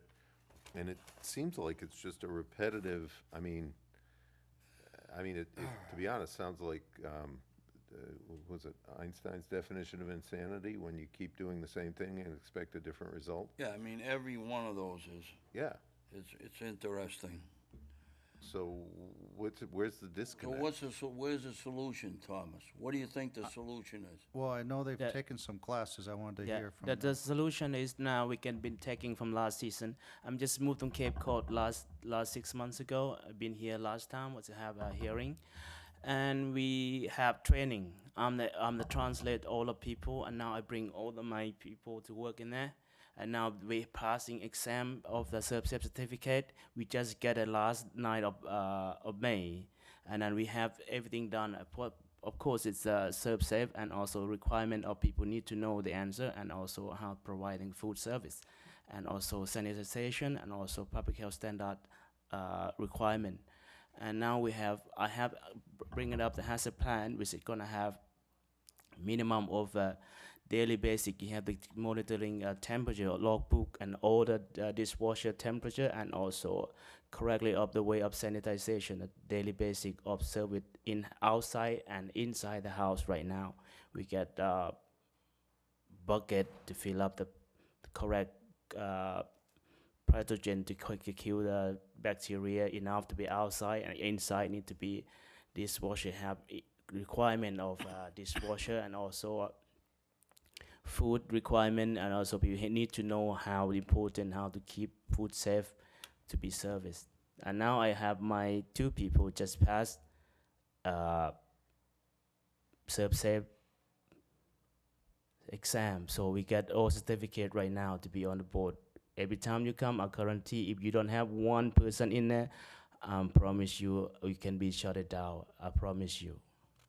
Because right now I work so hard, because you understand the Thai, and then we try to get people who understand English to come to be a cook. But to be honest with you, G1 visa is not a requirement, and also the other people we import cook from Thailand, they can't come in for the moment because the visa has been denied. And I still gonna do the same person to do training, but at least they understand the way of service. I do food and beverage from Princess Cruise for 18 years, so that's why I've stepped out from there, and now I'm married with my wife in Cape Cod. I'm staying here full time right now. So you're gonna guarantee us that every day, you're gonna have, all the time that you're open, a certified person there? Correct, sir. You're guaranteeing I'm that? guarantee, sir. Are you the manager, the owner? Yes, I'm the manager as well. So if it happens that somebody's not there, We can shut it you down. understand you're gonna be closed for a few days. Yes, I understand. Anything I else, have Thomas? I have 4 certificate right now in my hand. Can we see him? Yep. Can I have the one? We cannot print right now. We just pass it. We just score and everything pass. I'm sorry, it is a little bit urgent. So you clearly understand English, and you have been ServSafe certified, haven't you? Yes. Oh, I've been translated to. I went to the training with them. I translate when they'll do training, because they don't understand what the. So they passed the test passed the because test you now. interpreted. Yes. Okay. All But, right. but you weren't, so you have somebody managing the restaurant besides you? It's like me. Sometimes me, because I do a full time of my. I do the bartender at night. I do some time in the daytime. Oh, okay. I do an Okay. All right. international. Okay. I have 3 jobs, so. The International Inn? Yeah. I did a Thai restaurant in Hyannis. We're up on On Independence Drive? correct, sir. Okay. And I have every time, this the daughter of the owner, so she's gonna do the main street, and also which is the. You could show the chairman. Okay, this is for her. she had it right now, and this one, he just passed it. We got it. Wait a minute, this is the same name that was there Friday, correct? Yes. Yeah. Then there's no violation for Friday. All right, fine. We were all set. We want to get this show on the road. That she's had just had it. Well, Today is going to 2 weeks. I want to get the show on the road too, but I'm a little disturbed by August 15th, August 16th, September 24th, January 25th, March 28th, May 19th. So are we able to say, okay, Tom, if somebody from the Department of Health goes in there and once again you get a score of F or there isn't a ServSafe person there, then and there you close it down, and Well, I don't know what we, with this May 19th person, where it says no certified, this was the person that was there. okay. But you get my gist. I mean, this has been a recurring so this- theme. Yes, oh, yeah. I mean, we just That's great. got the guarantee here, so. But can we actually, I mean, do you have the ability, if you walk in and it's an F, to turn it, to shut it down on the Well- spot, or does it need to come back here again? We have a Board of Health policy, maybe it's unwritten, but if there's 2 Fs in a row, the staff will bring it to the board for a hearing. As you can see from the scores on this sheet, it's been between, they improve in between each You know, time. Well, C that's isn't, that's a C isn't human exactly nature thing. passing in my book either. I mean, that's, No. you want your, Right. What we want is if there's no certified person there, whether they Bring it get to the board? an Okay. A or an F, I'll bring it to the board. it's gonna Because be. we can't just close them for that. We've Okay, contacted the state before. They want us to find out if they're working on getting, you got a lot more questions than that. Are they Okay. working on getting, did they sign up for a class? Are they waiting Well- for results? There's a lot more questions that need to be asked. They offered, this gentleman offered to close themselves down, He did. Okay. Yes, so So- we'll take you up on that. thank you. I'm not convinced that Tom says we can. Do you need this copy back? No, that's We- just a copy, so you can keep that one. Can you bring to the office copies for everyone that passed? Yes, I'll Okay, bring what do we I- need for a motion? I bring all the copy for the to the office for you. Okay. After this, we're gonna go So we bring don't them. need any motion, we're all set. That, Motion that a finding that the violation has been, one of the violations has been corrected. right, and then on the bottom of this violation page, says August 16th, 2017. So that hasn't come yet. None of Oh, the, that should be 60. none of the recurring violation issued. That's because it was the day after the 15th where there were those 2 violations, when she went back So on it's the the 16th. 16th? Yeah, that there was no violation Oh, in those I thought regards, we were. in regarding those 2 violations. And then the bottom one, August 15th.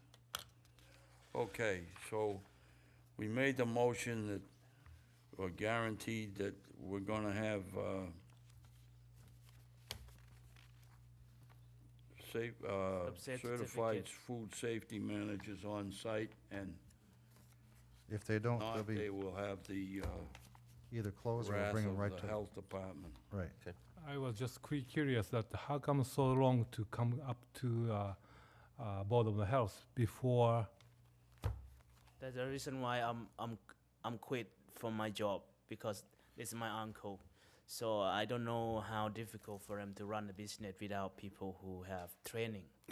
And for me, I have very important, because I do every week, I do a public health inspection. Every ship we come to Fort Lauderdale, or every ship come to Boston, you have to have inspection.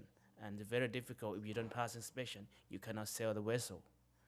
That is very important. That's why I told them you have to keep it seriously. You cannot do a shortcut. You cannot just take, you're gonna learn a hard way or easy way. The easy way you could do, you gotta go study and learn the correct what we are requirement of public health. But I think that another point that, are we gonna vote for that? Whatever, all those in favor, aye. Aye. Another thing I think we should get out of this is that if it happens in the future anywhere, that, you know, like twice in a row, there's nobody there on site, that action's Schedule a taken. hearing? Never Okay. mind waiting a year.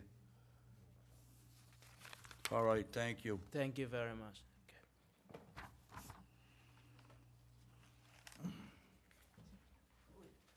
Where are we? Next page.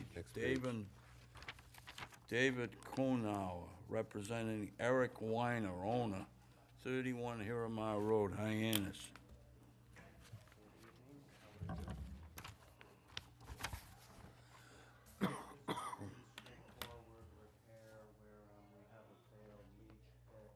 Is that mic on? Is the light on? Is this one better? Yes. Yes, okay. I'll scoot over. What we have here is a failed leach pit at a property. This was built in the 1940s before wetland considerations were at the forefront of thought. But anyway, we need to replace the failed leach pit with a leaching system, and we're going to need 2 variances from the wetland, as is stated in the lower right-hand side of page 1. So this is a new septic tank? We're proposing to use the existing septic tank. Scott Frank, who's been pumping it, said that it seems good to him. It's only 38 feet from the wetland. Right. And it doesn't look like it's connected to the house. It is, but since I haven't determined the exact nature of how the flow gets there because of it being a slab foundation, I haven't represented it on the plan. It violates the Board of Health policy of 2010. What's that? If there's a environmental type of variance, Yes. the Board of Health wants the septic tank upgraded To to a properly sized septic tank. And I know, Dr. Kane, if you like monolithic, if it's close to a Right. wetland or the groundwater. Well, we can do that. Yeah, I think so that's gonna be a 1,500-gallon tank, Right, monolithic. right. That was easy. And since we're going to be replacing the tank, what I'd like to do is further request that variance of 38 feet to the wetland as well. Well, you have to, right? Right. Well, if we're replacing the tank now, I think that variance is. Can you put the tank closer? You mean further away from the wetland? Yeah, closer to the house? Probably. I just don't want to get too close to that gas line. I see. How's 41 feet? Is there Well, a pond behind it? Is that? The wetland. Well, there's a wetland, and then beyond the wetland, there's a pond, too. Okay. Where they Yeah. put that sheet piling in on And Route there's another one 28, across the street. Oh, okay. it's across from there. Oh, I know. Too bad this wasn't closer to 28. You could hook into that vacuum sewer. Right. Well, Anyhow, Thomas, any comments on this? It appears to meet maximum feasible compliance standards, other than the tank we already discussed, so the staff recommends granting the variances in this case for this upgrade. No groundwater encountered. correct. How deep? 154 inches. Right. What's that, 12? How many feet's that, 11, 12? 12 is 144, so 144 is 12.83. Of course, that was done in a major drought. Well, but in December, January. Yeah, but anyhow, that's fine. So a motion to approve? Second? Second. All Yes. those in favor, aye. Aye. Thank you. Have a good day. Great, thanks, you too. Nancy and Albert Brown, 34 Horatio Lane, Centerville, bedroom count. Good afternoon. Good afternoon. Are you going to speak first? Oh, No, you can if Joe, you'd go like. ahead. Okay, actually, to be quite honest with you, I'm not sure why we're here. We were have- talking about we that had ourselves. a failed septic system in January. And so we hired somebody to put a new septic system in. And when I talked to the septic system people, we decided on a 4-bedroom septic system. The town, as they were gonna file the permit, the health inspector, the health inspector at the time, I think it was Don, said that he would not approve our septic system for a 4-bedroom house. No, that's not right. He would not approve our house of having 4 bedrooms. And at the time, we said, well, we have to get this system in, so we asked him to approve it for 3 bedrooms, and then we would come to this meeting and discuss it. We had our house built in 1976, in which we built the house with 4 bedrooms. Since then, the town of Barnstable has been taxing us with 4 bedrooms. In 1992, we had gotten permission in the late 80s to build a mother-in-law apartment on our house, which was 1 bedroom, a kitchen, and a living room. Where was that built? Where on the property?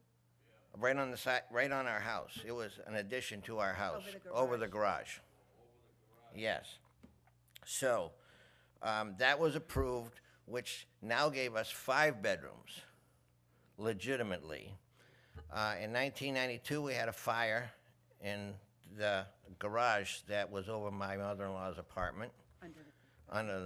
So, we had to tear down the mother-in-law apartment and the garage and rebuild it. We were, again, issued a permit to rebuild it, but without with the kitchen, again, and so that kept us at 5 bedrooms. When my mother-in-law passed away, the town said that we had to take out the kitchen, which we did, but we were still left with 5 bedrooms.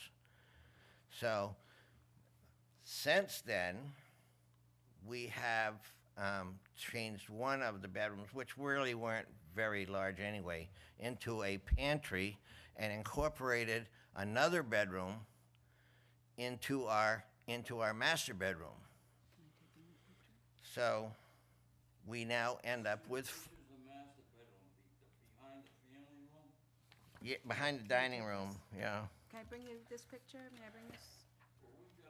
I don't know. Yeah, they've Yes, got that's the same pictures. one. Yeah.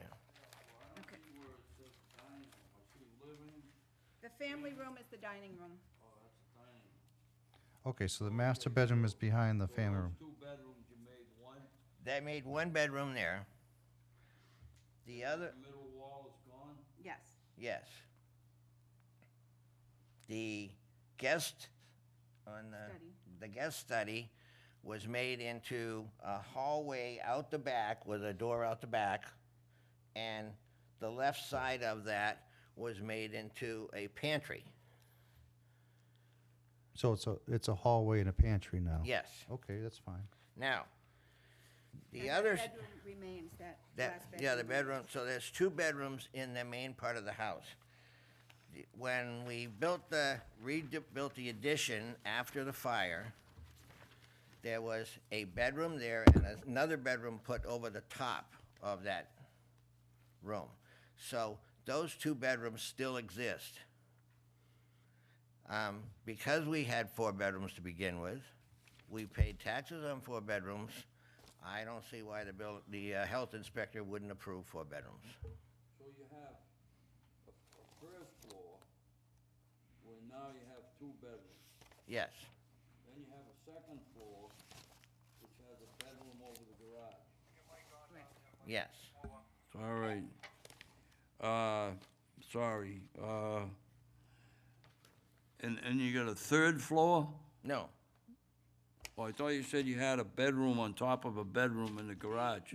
okay, the main house floor is different than the old mother-in-law apartment floor level Oh. by about 3 steps. Okay. because there's a garage under the apartment, we'll call it All the right. apartment. There's a garage under there, and then there was a second room, was a storage room put over the top. So we decided to turn that into a guest bedroom. How do you get to it? There's a stairway going up. It's right on the, do you have the? Yeah, you have that. See, Kinda see where it rough. says garage under? Yep. If you look there, you'll see that hall. That goes, we can walk from our dining room into that hall. That hall goes through back into another porch and then down into the garage. You could get lost in there. Yes, you could. Is this first floor plan different than the other first floor plan? Of the original Better Homes and Gardens house? Yes. Well, to a point. Well, that's where you made the changes. You Yes. got the pantry, you added in the door in the Yes, hall, yes. and you. So it's supposed to be the same, Yes. The outside of the building is the same size. oh, Not the okay. same, no. 'Cause That's when I look incorrect. at this, the living room is The main behind the part of the bedroom. building is the same size, 20 by 50. 40 40 by 50. Then we added on Oh, I see. the garage and the mother-in-law apartment. All right. So when you had the septic system put in January, It's a four-bedroom system. it's a 4-bedroom system. Yes, But it says 3 on it, just so it could be approved. Right. that's why we're Okay, here. so I don't because- see any reason why it can't be 4-bedroom. And we're assessed for, and we're being taxed for 4 bedrooms. Yeah, they submitted a letter, and they gave us a floor plan. That's what we commonly Affidavit ask and for when everything. there's a So we dispute. make a motion to And, approve. and the septic system is a 4-bedroom size septic system. Yes. Yes, And In the past, it was disapproved because there's always 3-bedroom So septic you have permits. 2 kitchens. no. No. Oh, you could took get- One, the we other had to kitchen take out? one out, yeah. Okay. so are you When doing you all put- this just so you have everything right on paper? So that if you Yes. ever go to sell it, you actually don't? Yes, Yes. Okay. When you put the kitchen in, the mother-in-law apartment, did you change the septic system any? no, You didn't? no. Yeah. We, all right. actually, at the time we put the kitchen in, we had 2 cesspools. Uh-oh.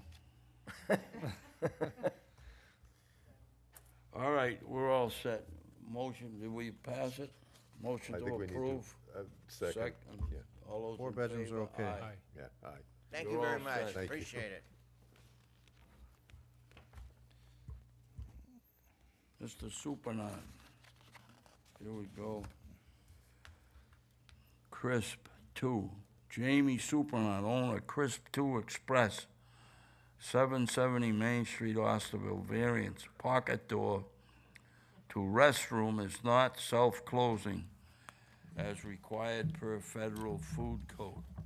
Can we give a variance to the federal code? Yeah, yes.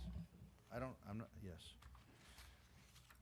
Okay, Thomas and I went over this pretty well, and we don't see any problem with it. And I understand you agreed you'd put some kind of an alarm on there if the door, I think we came up with another solution today, talking to Tom on the phone. Oh, all We right. have a, oh, go I ahead. actually found one at Home Depot, like a high-traffic mirror to put in the hallway that the cashiers and service people would be able to see that door right in plain view from the, there's actually a pretty bright light in that bathroom too, so when the door is open, it's pretty obvious from where they're serving that door is open, but the mirror makes it What's a high? very obvious. You talking about one of those rounded ones? Yeah, it's like so that you can see around a high-traffic corner when you're, Oh. it's a mirror, basically. So someone in the kitchen, would go through that Elias Actually, on it's not the traffic kitchen servers, door. it's the, I'm sorry to interrupt, but it's the cashiers in the front. Their Oh, station okay. is right next to the All hallway right. to the bathroom. And you said there's a bright light that's always on when the door is open? When the door opens, it actually comes on automatically. With So- the fan. Yeah. So the fan is constantly on now, so. So the cashier would see the light through Yeah. the mirror and could see that the door is open. I don't see any problem with this at all. To show on a plant where it will be easier, can show you guys. Sure, you can have my plan if you want. Put it in the file.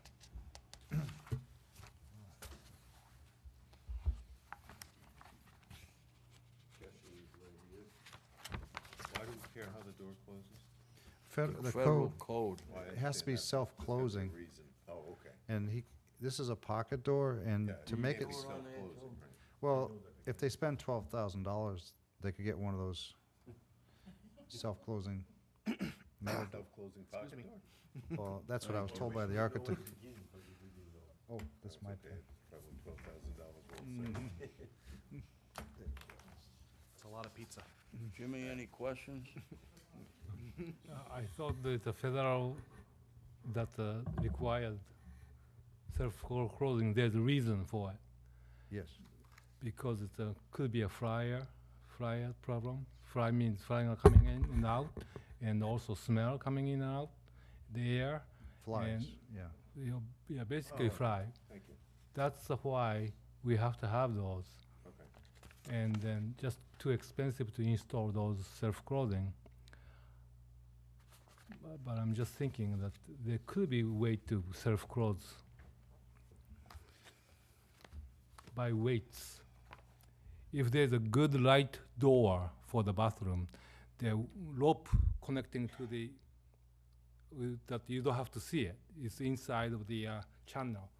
You can open the door, and then you let go. The weight will pull the door to close. That's the best bet. Inexpensively can put it in, and then that much better. Most customer they don't want to touch the door to close it. That's our human habit. So probably chances are your cashier gonna go there all the time to try to close it. I think better to find out a way to close the door by weights. It can be done. Somebody must done it before. Don't we have someone? It's not, you want to address this one? Our concern is if you keep coming in and open the door. Oh, then Mike, the wait a mic minute. isn't on.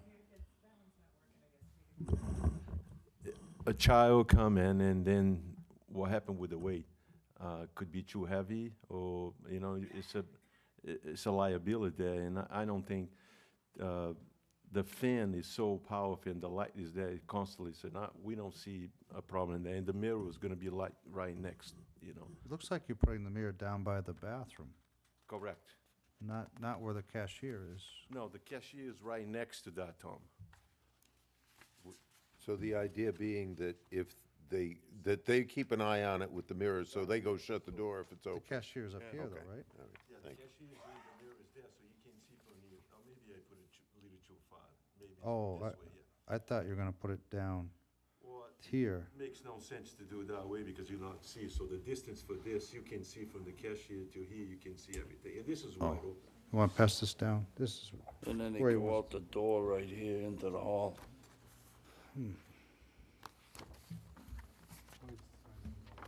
This is the dual pocket door. You want to put a mirror here, the cashier can look back. Motion to approve? Yeah, I have it. He put it in. I'm just not, You know what? I thought you were okay with this. well, I don't know why the cashier would want to keep looking backwards all the time.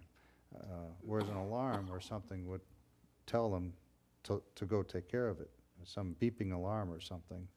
This would require the cashier to keep checking it, to remember to check it. The mirror, if it's not, I don't know where he just placed the mirror, but the mirror that we placed today would be literally, they'd be doing their cashier job and the mirror would be right here. It would be right in the peripheral line of sight. You want to show that to Dr. Caniff? The plan? This is the plan. There's a mirror here, and the cashier is here, so I think we can see the light on the I might cashier. place the mirror not the right. Where the location. cashier? Cashier is right here. This is the cashier.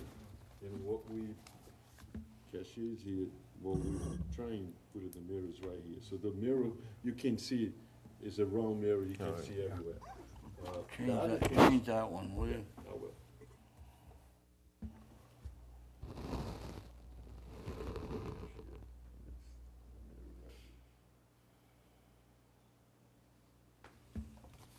Yeah, from this floor plan, it's bathroom is actually pretty far away from the dining area. and there's hallway there. So before, it has to be long time to open to get smell to get coming into the dining area, I believe. So should be mirror will do the job. They'll put a super duper fan and exhaust fan in there. We did. We did. Yeah. Okay. Mhm. So that's good. They do a good job. One more idea is there's a sensor put in. That's what we had, idea. To the Sensor. door. If door is open, and you can sense it, light come on with wirelessly, so you don't have to wire it. Just little battery put in there every once a month, and then the cashier light come up when the light door is open. If door is open too long, cashier will know something wrong and go over there and close it. I'm sorry, I think you better do that kind of system. Is more sure the cashier can even to see, easily see. So the fan is automatic connected to, is a sensor. Oh. So when you open the Mhm. door, the fan comes in. Mhm. Close the door, the fan go up. Oh, So that's- it's automatic there, and it's pretty notice loud enough so you can hear, you know. Okay, yes. Same with the light in the All bathroom. right. Same with the light. Oh, okay. So you can hear the fan. Okay, that's the same as alarm, isn't it? Yeah. I couldn't hear the fan, it was so quiet when I was there. Okay, so make a motion to approve. I couldn't hear the fan. Second. Second, All those in yes. favor, aye. Aye. So what are the conditions? Well, just what we said. Noisy the- fan. The fan, The mirror, the fan, the lights, everything. yeah. Can you put the lights on when the fan is on? Come on. Yeah, Okay. yeah. Yeah, It's on. that'll be good. Yep. So they have to have a mirror, a fan, and a light that comes on When automatically. light come on means in the bathroom, light come on to the cashier's floor area or something, beam go out, or some kind of beam, so you can see it. All Or of mirror, which- or mirrors. Yes. Okay. All of which you already have, right? Yes. So you've already done all these things in preparation of coming here and okay. Just have to get the mirror installed, that's it. That's the They only did thing that. you gotta do is, Oh. you Oh. look at the mirror, you found the mirror, so that's the only thing you have to Okay. install the mirror. Thank you. Thank All you. right. Laurie Young, Osterville Village Library, 23rd Annual Osterville Village Library, Cape Cod, Clambake, 43 Weano Avenue, Osterville, on July 9, 2017, at 5:30 PM. Mrs. We would Young. like to have our 23rd annual clam bake. And it will be catered by Clam Bakes, et cetera, also known as Osterville Fish. We have provided you the Serve Safe certification for Jason McGuire, is the Osterville Fish representative, and an outline of the sanitary stations that we will have available. We will have, Jason will be providing one portable hand wash and sanitizing station for the food service workers to use. And the library building itself will be open for all guests. We have 2 hand wash stations for ladies and 2 hand wash stations for the men. What else would you like to know? What's the difference between a ladies' hand wash station and a men's hand wash station? The ladies is in the ladies' room. The men is in the men's room. Oh, These are you- permanent stations. You have to have a hand wash station where they're preparing food, and the plan you Yes. submitted doesn't show that, this plan, any hand wash Yes, station. I believe it, The one with the tent doesn't show it. on this one, Tent one with the big floor plan. dark spot in the middle, Yeah? shows hand wash 1 and sanitizing station on that line. Yeah, we don't count the bathroom That's not a bathroom. sinks. That is a temporary station that the caterer is providing for the use of the food preparation people. Okay, I'm confused. Probably me too. How is it gender specific if it's not? I mean, Hand wash station 1 is not gender specific. okay. And hand wash station 2 Ladies' room, 2 sinks. and 3 Men's room, 2 sinks. Okay. That's, those other two, number 2 and 3, are good if you're using the bathroom, but not good for food preparation. So how many do we have to have that are good for food preparation and that are available no matter what gender you identify yourself with? They would, Is if it there's just only one? one food prep area, one is enough. If there, it There's depends- one food prep area. All food's being brought in by the caterer. in one area, right? One area. So we're all set, this is So fine. we're okay with this? Yes. I was looking for the hand wash station inside the tent floor plan. The only thing under the tent will be the guests. The food prep is outside of the tent. I see, okay. Okay, motion to approve? So moved. Second. All those in favor? Aye. Aye. Thank you. Thank you so much. Thank you, Robin, for waiting.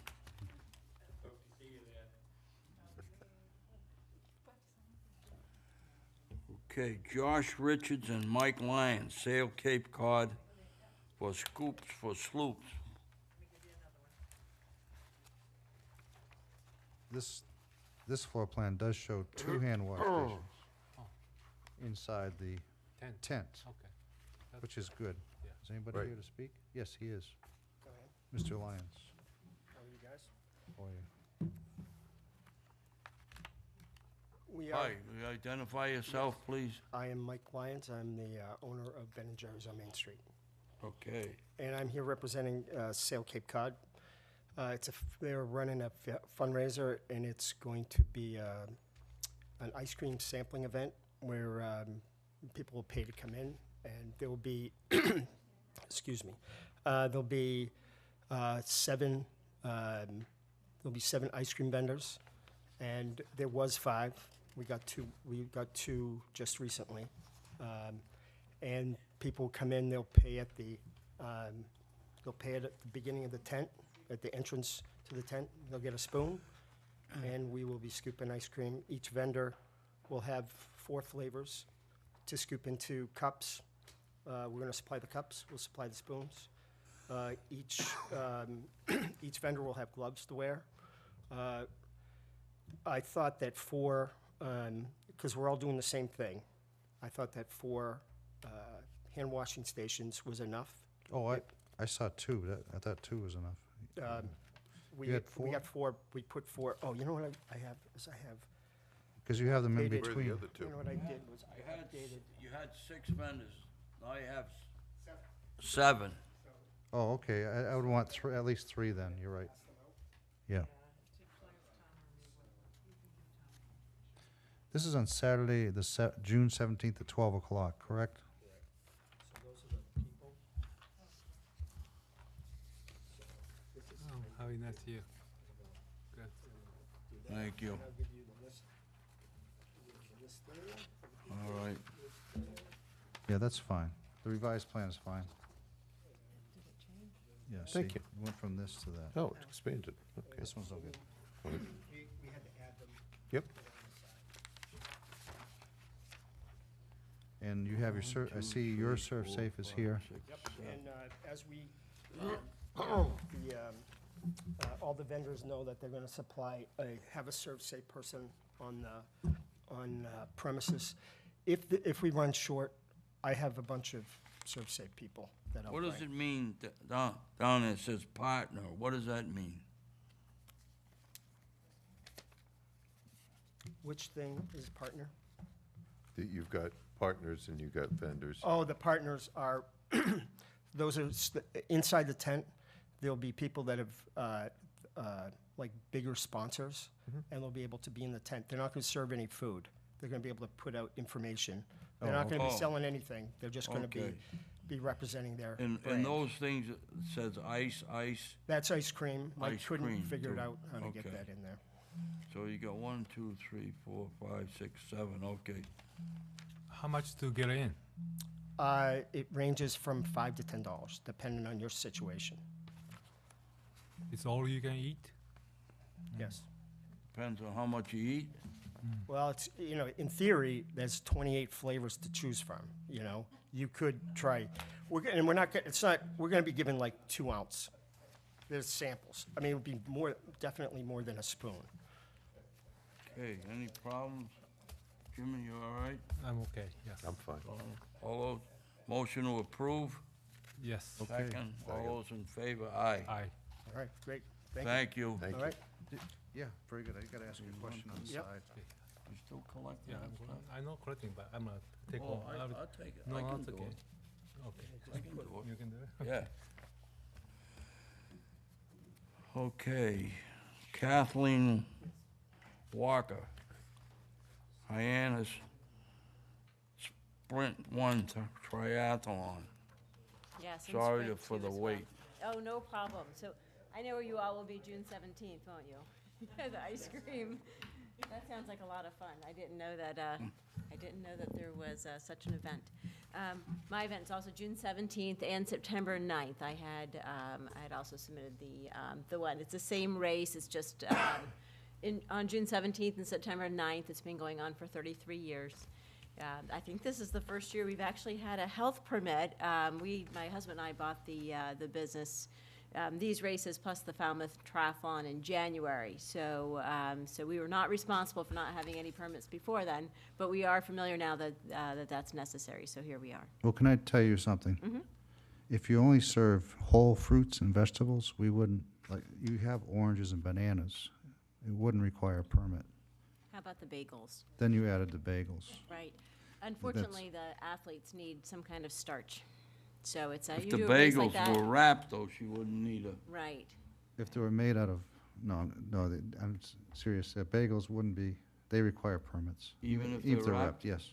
oh, Really? okay. Okay. So even if they were, I wondered about that, if they had been individually wrapped before they got there, if that would It helps. have made a difference. Make it easier, you don't have to have all the other equipment.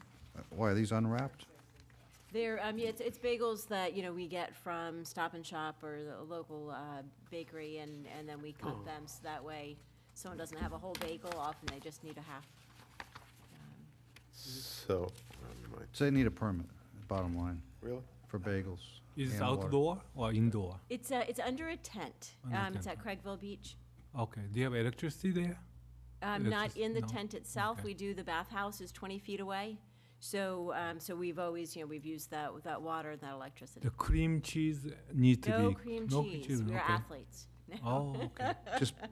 Just the plain? It's peanut butter, excuse me, we have peanut butter packets. Okay, So individual peanut butter packets, they're not opened by us, but bagels and fruit. Any, What is the, No, I'm kind of dumbfounded that we. How come require this, athletes don't eat cream cheese? Well, after a race, if you've been running and biking and all that, and your tummy is a little turny, and you I eat see. cream cheese, and it's not, well, they serve, it's not good. they serve chowder in Falmouth. I know they. Well, the Falmouth running race. You're right. They do. I don't know how What's that? people We're do trying to that. build our business. the Trying to motion to build a approve? business for the hospital. Yes, That's I right, approve. There you are. Second, Second. all those in favor, aye. Aye. Thank you, gentlemen. Good luck. Body art permit. Vanessa Ristow, Hyannis, applying for body art variance to work at Lash Boutique for microblading without completing an anatomy and physiology class as required per regulation. Is there more explanation of this, Thomas? Or That's that the whole issue. thing? The issue is the person applying doesn't meet the regulation, the Board of Health regulation. We talked about this last month, I believe. Right. Yes. And I did reach out to the other towns, and you saw my responses from Provincetown, for example. They wouldn't allow an apprentice unless it's an established business, Yeah, I saw that. and I agree with that. What does it mean, established business? How can I become established business? I think my business has the license for microblading.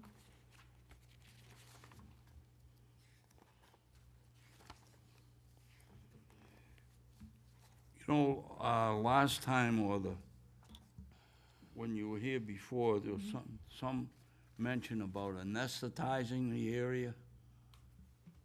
You didn't, About what? No. putting some numbing the area? Anesthetic, yes. And how do you do that? How we apply anesthetic Mm. with Q-tip, With what? with Oh, Q-tip. so it's a topical It's a anesthetic? topical anesthetic. I didn't think there was any topical anesthetics that That worked works well except on skin?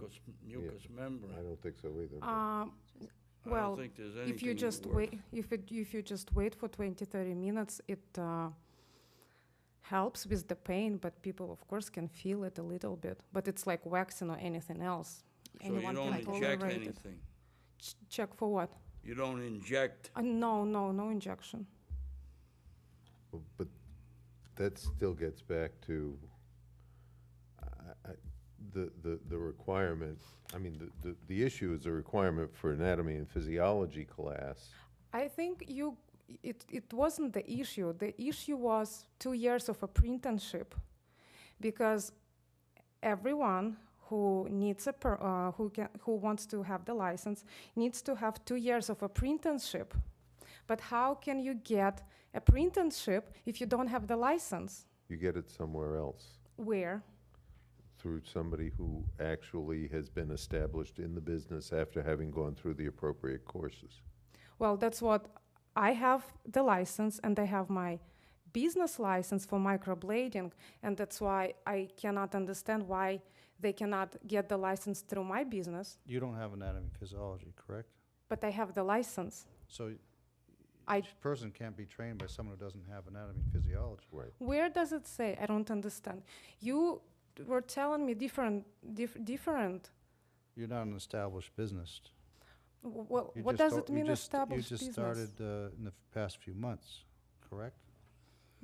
I have my experience of 2 years of apprenticeship myself, and I finished microblading. I took all the classes that I need. I have the license, and my building has the license. Why I'm not established? I'm not sure that I follow that. My concern would be that if you don't have the anatomy and the physiology to serve as a mentor for someone else is not, I mean, it's when you've got nurse practitioner, physician assistant, or medical students in, you have someone with the appropriate training to be the person who is mentoring them and signing off on what they're doing. You Have it. don't have that. You don't have the proper training. Well, that's why I got the variance for physiology, anatomy and physiology, and it says it's considered a proper training if you have 2 years of apprenticeship working under someone. It's not proper training. It got you a variance to be able to do it yourself. Yes. There's a difference between being able to do it yourself and being allowed to teach someone else to do it. Well, where is the paperwork that it said something? The last time when I was told in January that my girls have to take all this certification, the same like what I did, and they have to come in here and apply with them for apprenticeship program. I asked her to finish all this. The classes were $5,000, just microblading, plus all other classes, and now she can't even work for me. Well, you're essentially saying to us, we made a mistake by giving you the license to begin with and the variance to Why? the variance to begin with. Yeah, maybe the Board of Health made a mistake. Why? Because you don't have proper training. I have 2 years of experience. That's what requires for obtaining the variance. You don't have anatomy and physiology. That's required by the Board of Health What- regulation. But you have the variance. That's how you get the variance, by having 2 years of experience. And the variance is giving you the ability to do it. To get It the is license. not giving you the ability to teach it. I have a license to practice medicine. If I am going to teach University of Massachusetts medical students, actually the University of Massachusetts requires that I jump through other hoops in order to be able to do that. I'm not trying. You have gotten a variance to be able to perform the function. That doesn't mean that you've got the training that would make other people comfortable. I mean, it was a bit of a leap, I think, to give the variance to begin with. It doesn't mean that we then think that the qualification is there to teach it. I'm still not wild about it being done to begin with, but at least if someone is going to teach it, they need to have all of the qualifications, including the anatomy and physiology, in my opinion. Now, you guys can disagree with me, and that's fine, and we can have a discussion on it, but my thought would be that in order to be able to be a mentor, to teach it, you need to have had the highest level of training for it. The highest level of training that apparently is required is to have an anatomy and physiology class. I thought it's equal. That's why I No. was. How it's not? Oh, it It's not isn't. equal. Jimmy? Why don't you get one? Anatomy? We just get it. Why not? Is it not easy to get it? It's not easy for me to How get many it. years to get that? 3 years probably. Is that right? 3 years. I'm not from here. If I were Okay. American, it would be 6 months only, Oh, is that right? or like 3 Oh, months. Okay. So Otherwise, I would get it, of course. I bet you can do it. But I don't know how much cost. It's not expensive. You can take it in Cape Cod College. Oh, good. Probably $600 only. I would take it. Why don't you take It's one? not going to take you 3 years to take 2 classes. Because I don't have high school diploma from America. It's easy to get that. I think it's just one class. That's I think. Anatomy and physiology? Sometimes it's Yes, combined. Really? Oh, Yeah. okay. I don't know. If you can meet the Okay. prerequisites. Okay. Okay. But again, there is a reason for that. It's not just something capriciously that people come up with. And within the medical system, there are ways to train people to perform a function that doesn't require getting a medical license. That's what physician assistants do. That's what midwives do. That's what there are many advanced clinical practitioners, but they then have different functions that they can perform, and they're not all the same as if you went all the way to get your medical degree. If you had followed the classic path and you had all the prerequisites, I think I'd still be concerned about microblading, but I'd have less concern about you teaching. But Well- I don't understand why. Well, let's say I'm a esthetician, skincare specialist, esthetician. I finished my 600 hours. In order to get the different type of license, I needed to work 2 years under someone else for 2 years. It doesn't mean that they teach me. It just I have to work under their supervision, and that's what I think requires the supervision. I'm not trying to be a teacher of microblading.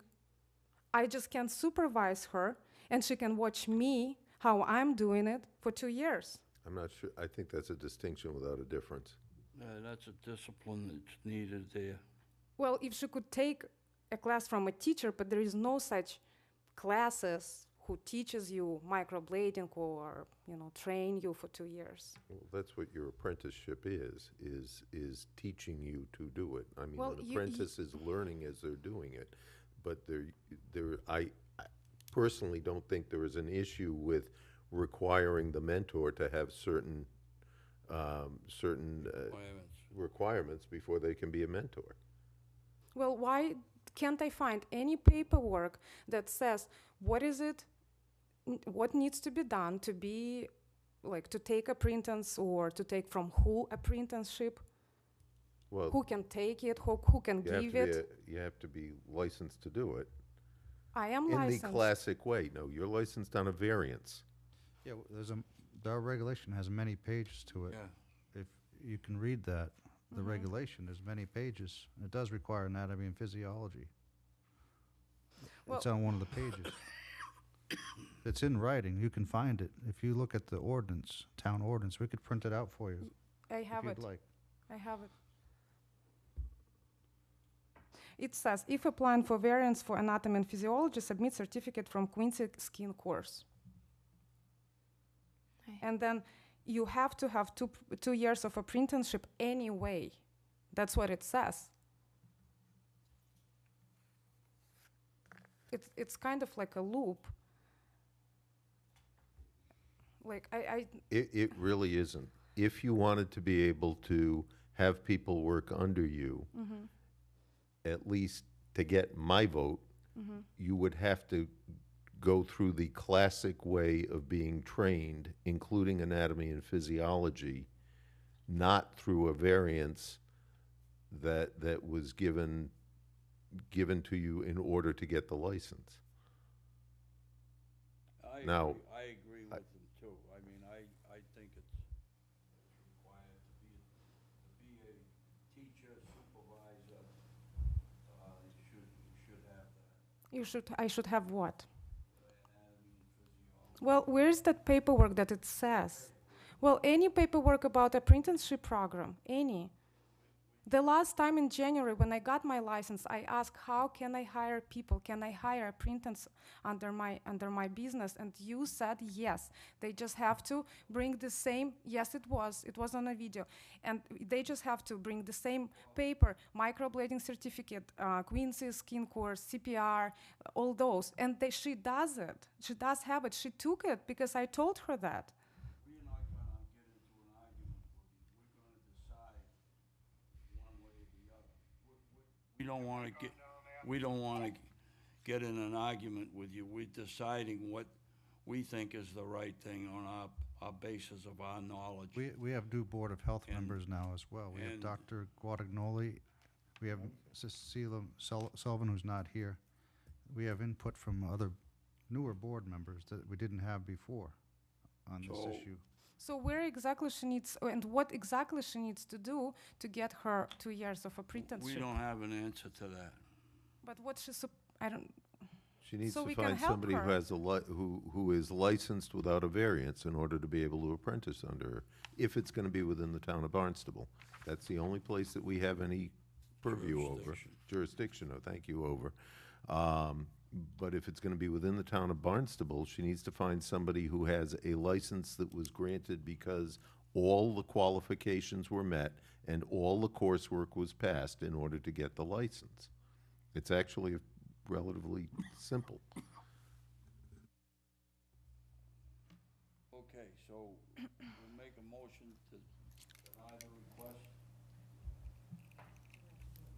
Doctor? To grant, you have to do it in reverse first. You have to say to grant the, Well, And then you turn yeah, it yeah, down. you have to do, Mm. to grant. make a positive motion. And all those in favor? How you say deny it? No, the variance, Oh, variance, okay. so. So you're saying what we need to do is have a vote that unanimously opposes. So we make a motion to oppose. No. No. First, you make a motion to grant the, Yeah, we did, and nobody voted for it. And then you say, so how many? how many opposed? How many It's opposed? the same vote. It's just Right. how many yes, how many no. Yeah, there was no yes and all no. You need to ask us for the no vote, though. Yes. All right, all those against? Aye. Aye.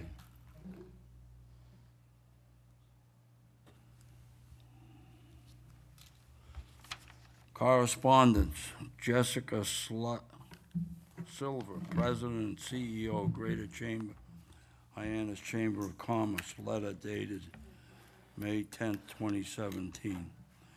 I think we all got a copy of that letter, and we note that,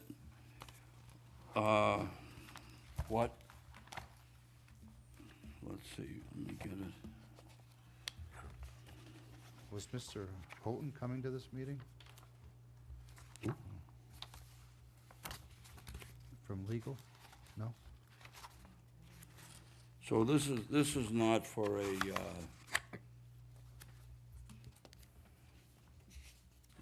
this is on our agenda just as a reception, receiving the correspondence, and this will be discussed again at the end of this year. But we're not here to discuss Can I this at interrupt all. Peter Martino, representing the Chamber of Commerce. It was submitted to reopen the lifeguard vote that you voted on at the last meeting, to change the lifeguard regulations back to the state regulations with the changes as noted in the letter. It was submitted to add it to as an agenda item. This is not a hearing, this is just, we just received the correspondence. There's there was no request for a hearing. It was submitted as a request for a hearing. I don't know what happened. There to it. isn't any request for a hearing. So is this to put it on the next agenda? If as that's an what we agenda? have to They do to want- get it they on the could- next agenda, yes. You could do that, but we've got this scheduled to come up again at the end of the year. Why not bring it back up at now or Because next we've month? already done it 3 or 4 times. Without any change, without any input or listening to any input from the people. That's why we're bringing it back up again, and we'll keep bringing it up until we get some kind of, I think they held 2 meetings where we heard comments. Yeah, we had more comments on this than anything else in the last several years. and the motions that were brought up were not the motions that were discussed on the comments, where this motion and this regulation is based on the comments that were made at prior meetings. So we want to hear a vote on the new regulation, the state regulation with the changes as submitted. Well, I guess if they apply for a hearing, we can, Do you want, I do mean, you want I me to don't see read the any letter? sense to it myself. I can read the letter out loud so everybody knows what it says. Dear Board of Health members, we have submitted for your consideration a change to the current Town of Barnstable pool regulations. We would like to follow the attached existing state pool and lifeguard regulations Which we just voted on. with the following changes under section 435-23, signs readily visible stating children under age 16 shall not use swimming pool without any adult in attendance, and adults shall not swim alone. Yeah, currently the state code requires should on the signs, not shall. Thank you for your consideration and attention to this matter. It is important to the business community that we all work together. So, when I first read this the first time, I thought it was simply to change those signs from should to shall. I But- think it's to actually follow the state regulation instead of the This- permutation that we've yes. ended up with down here. And the Board of Health does, in their 3-page handout at the hearings we held, the first page is the state regulation. The second page is a modification to have a qualified swimmer. Those are the requirements. And the third page was the deregulation, we call it lifeguard exemption, if you have less than 75 units.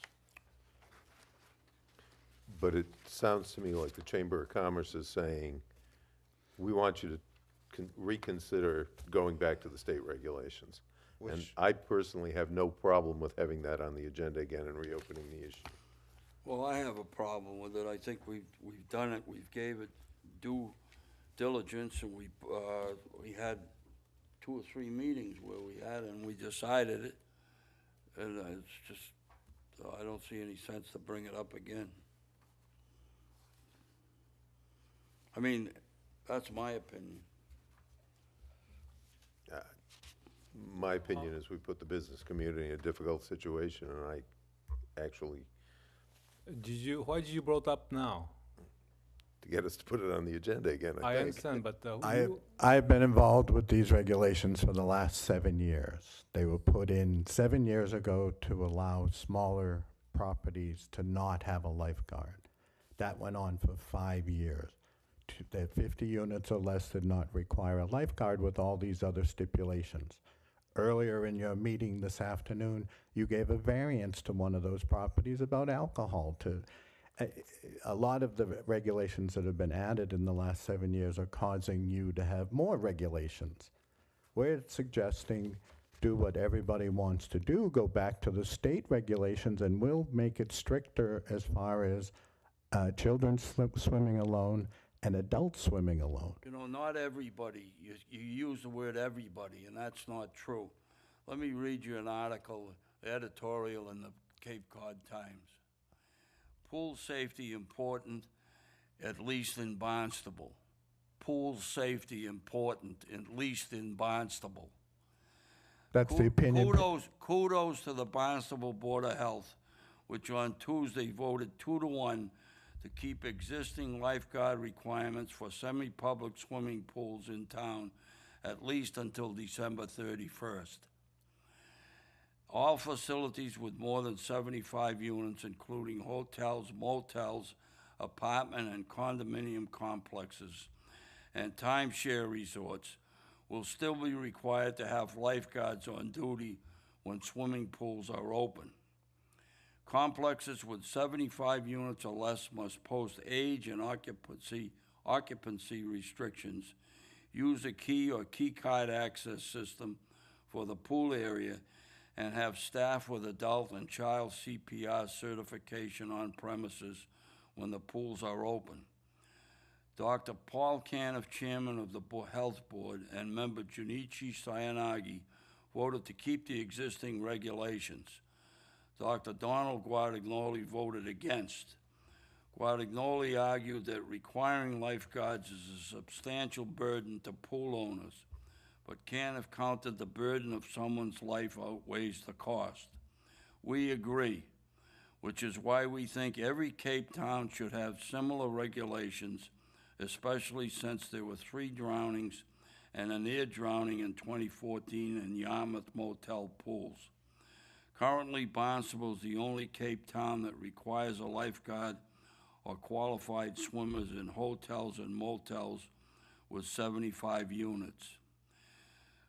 Plus, I can add to this that every person that has spoken to me about this since this vote came agrees with me.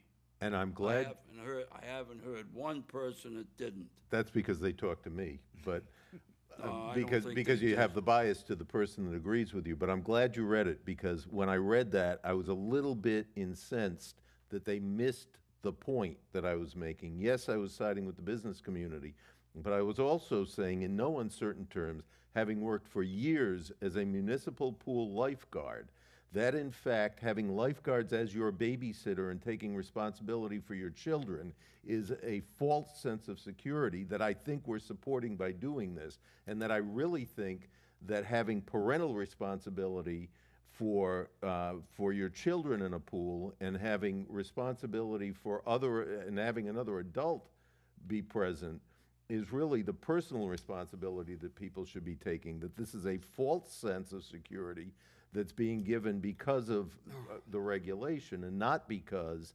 of any real security that comes out of it. I saw no research that showed that. With swimming pools, with beaches, there is research that shows it. With swimming pools, there isn't.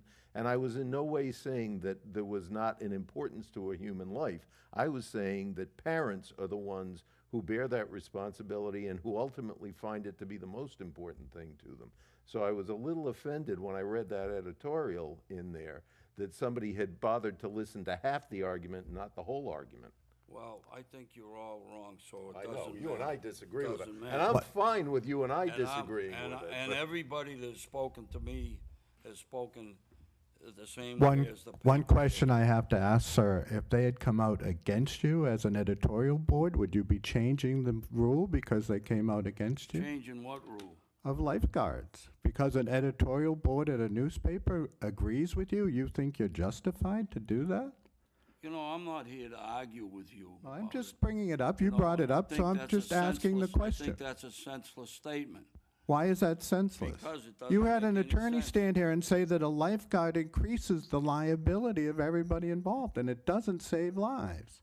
Listen, this is Based not on here- facts and based on his history. Here to talk to you about. I guess the only real question we have is, what is the ability for somebody to get an agenda item on to the agenda? Can the public come forward? It's already scheduled for later in the year. Why, I understand that, but that doesn't do them any good this season.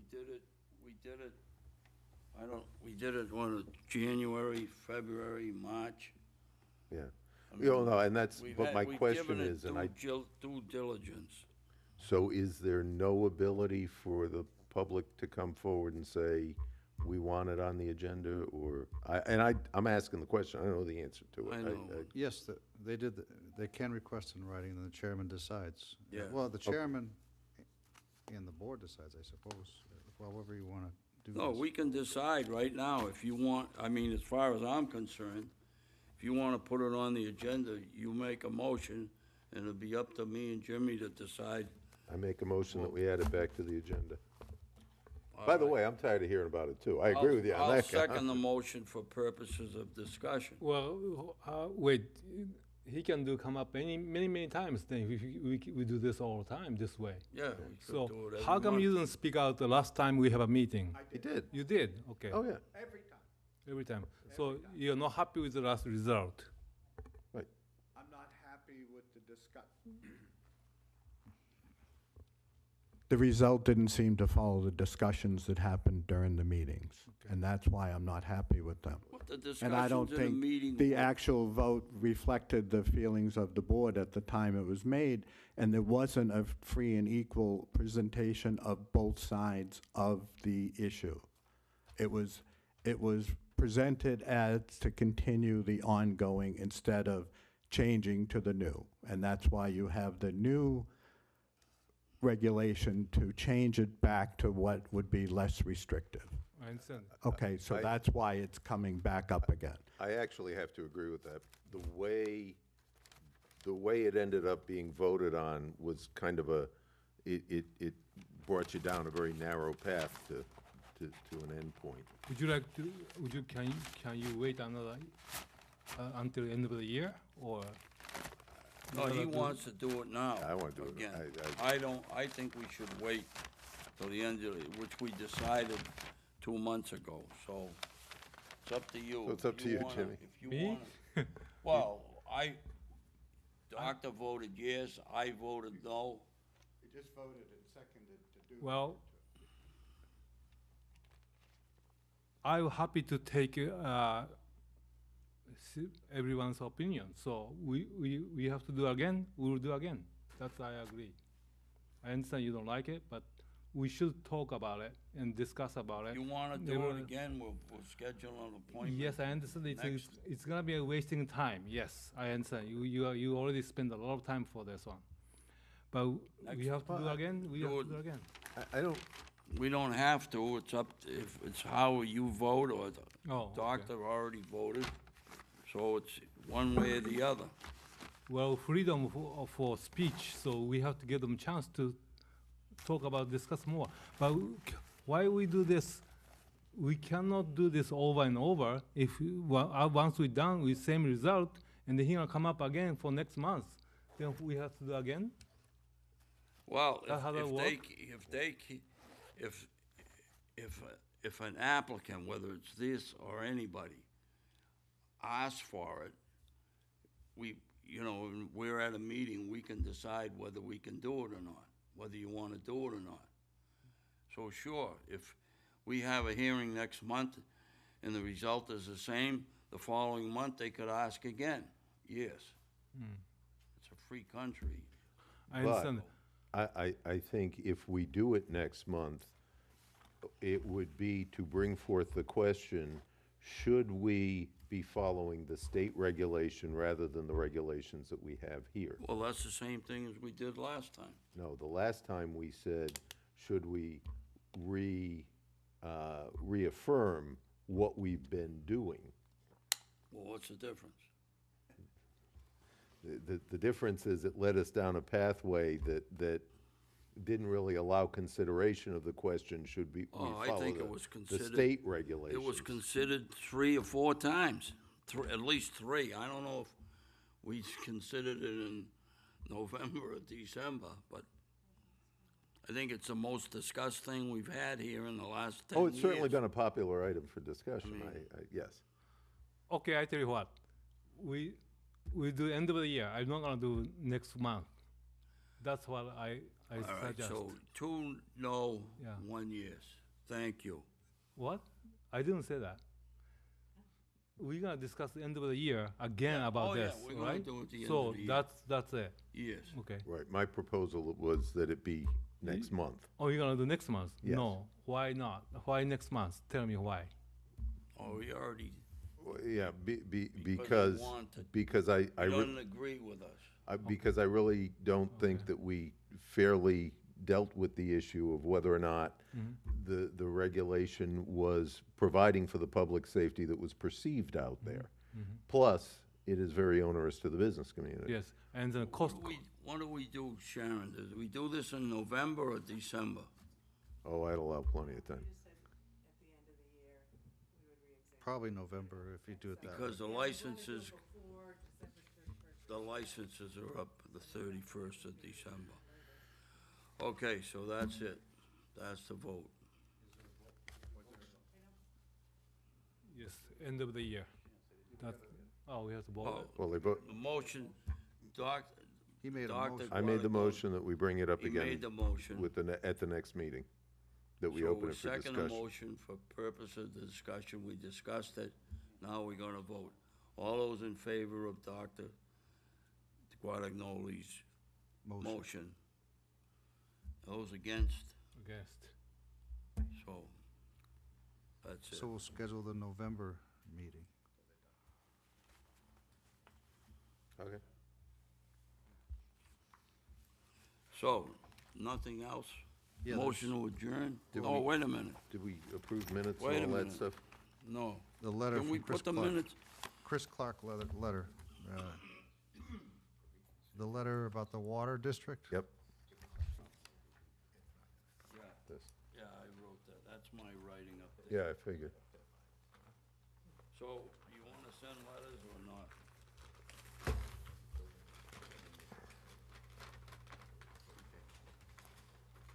Yes, well, it's up to the board, but whatever the board decides, I'd be happy to send a letter to the Massachusetts State Pesticide Bureau. I could write a similar letter. Oh, here's the letter here. I'll tell you one thing, if that's 4 feet, I'll eat those chairs.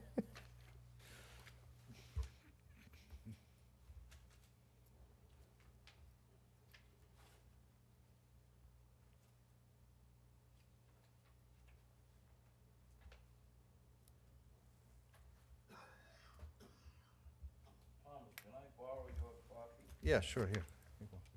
I got mine in there, so.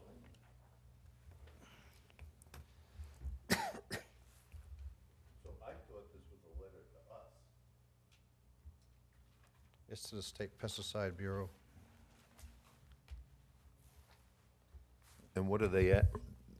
Well, I think we should, my opinion was we should support this. I'm sorry. My opinion is we should support this by letters to the West Barnstable Water District and copies to town manager and town council. What about the state? Pesticide Bureau, that's who she wrote to, correct? Yeah, we could do that too.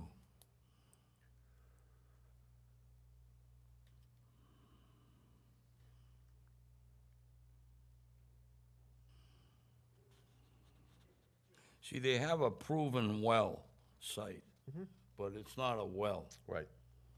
So they don't want to ruin it because it's the only one they have. Which sounds pretty reasonable. So, what's your pleasure? Would you like us to send letters from the Board of Health? Would you? I mean, it would, it doesn't sound unreasonable to me. Oh, I think. Jimmy? Could you explain to me? You're looking for letters of support for restricting the use of the herbicides over that area They that don't might want to contaminate ruin the the well. well. Okay, Okay. The potential well. okay, yeah. It's not there yet, but they can, Mhm, they they're know gonna they do it, can okay, drill they're it. gonna drill it. So it's a letter in support of their request. Mhm.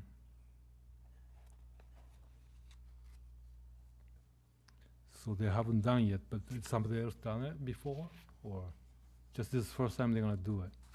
No, they do it every so often, but Oh, they do. they want to try to protect the water. Okay. Sounds pretty reasonable. Yeah, I think so. Yeah. So, okay. Okay to do it, yes. Yes. Mhm. Right, so, one more time, you tell me, or do you want to decide, whether you want it to the state? It's all right. I'll send it to, I'll address it to the state, but I'll CC the West Barnstable Fire District and the town manager, correct? Right. And Okay. the town council. Oh, and town council, okay. How about the liaison to town council, to Mr. Hebert, Paul Hebert? I just send it to the town council, it Oh, gets to good. everybody. Okay.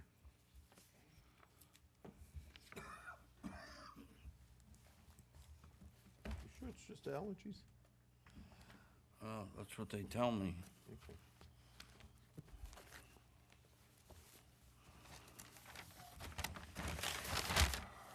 Did we vote it or just? Yeah, we voted. Okay, we're done.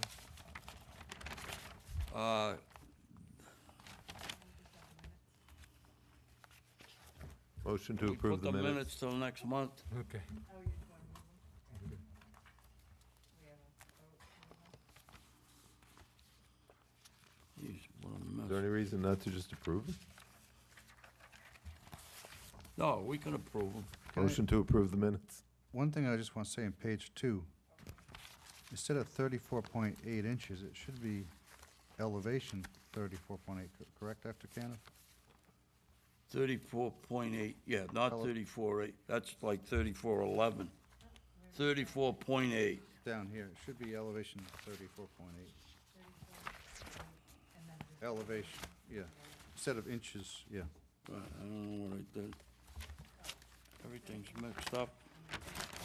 34.8 elevation.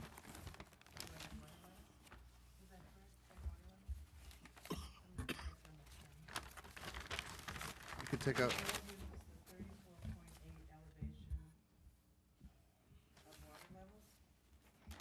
without the water levels, just elevation 34.8 for the lake, for the high groundwater of the lake. Uses elevation 34.8. Right. Then this what, third to last paragraph, is that right? It is at 34.9 inches from ground.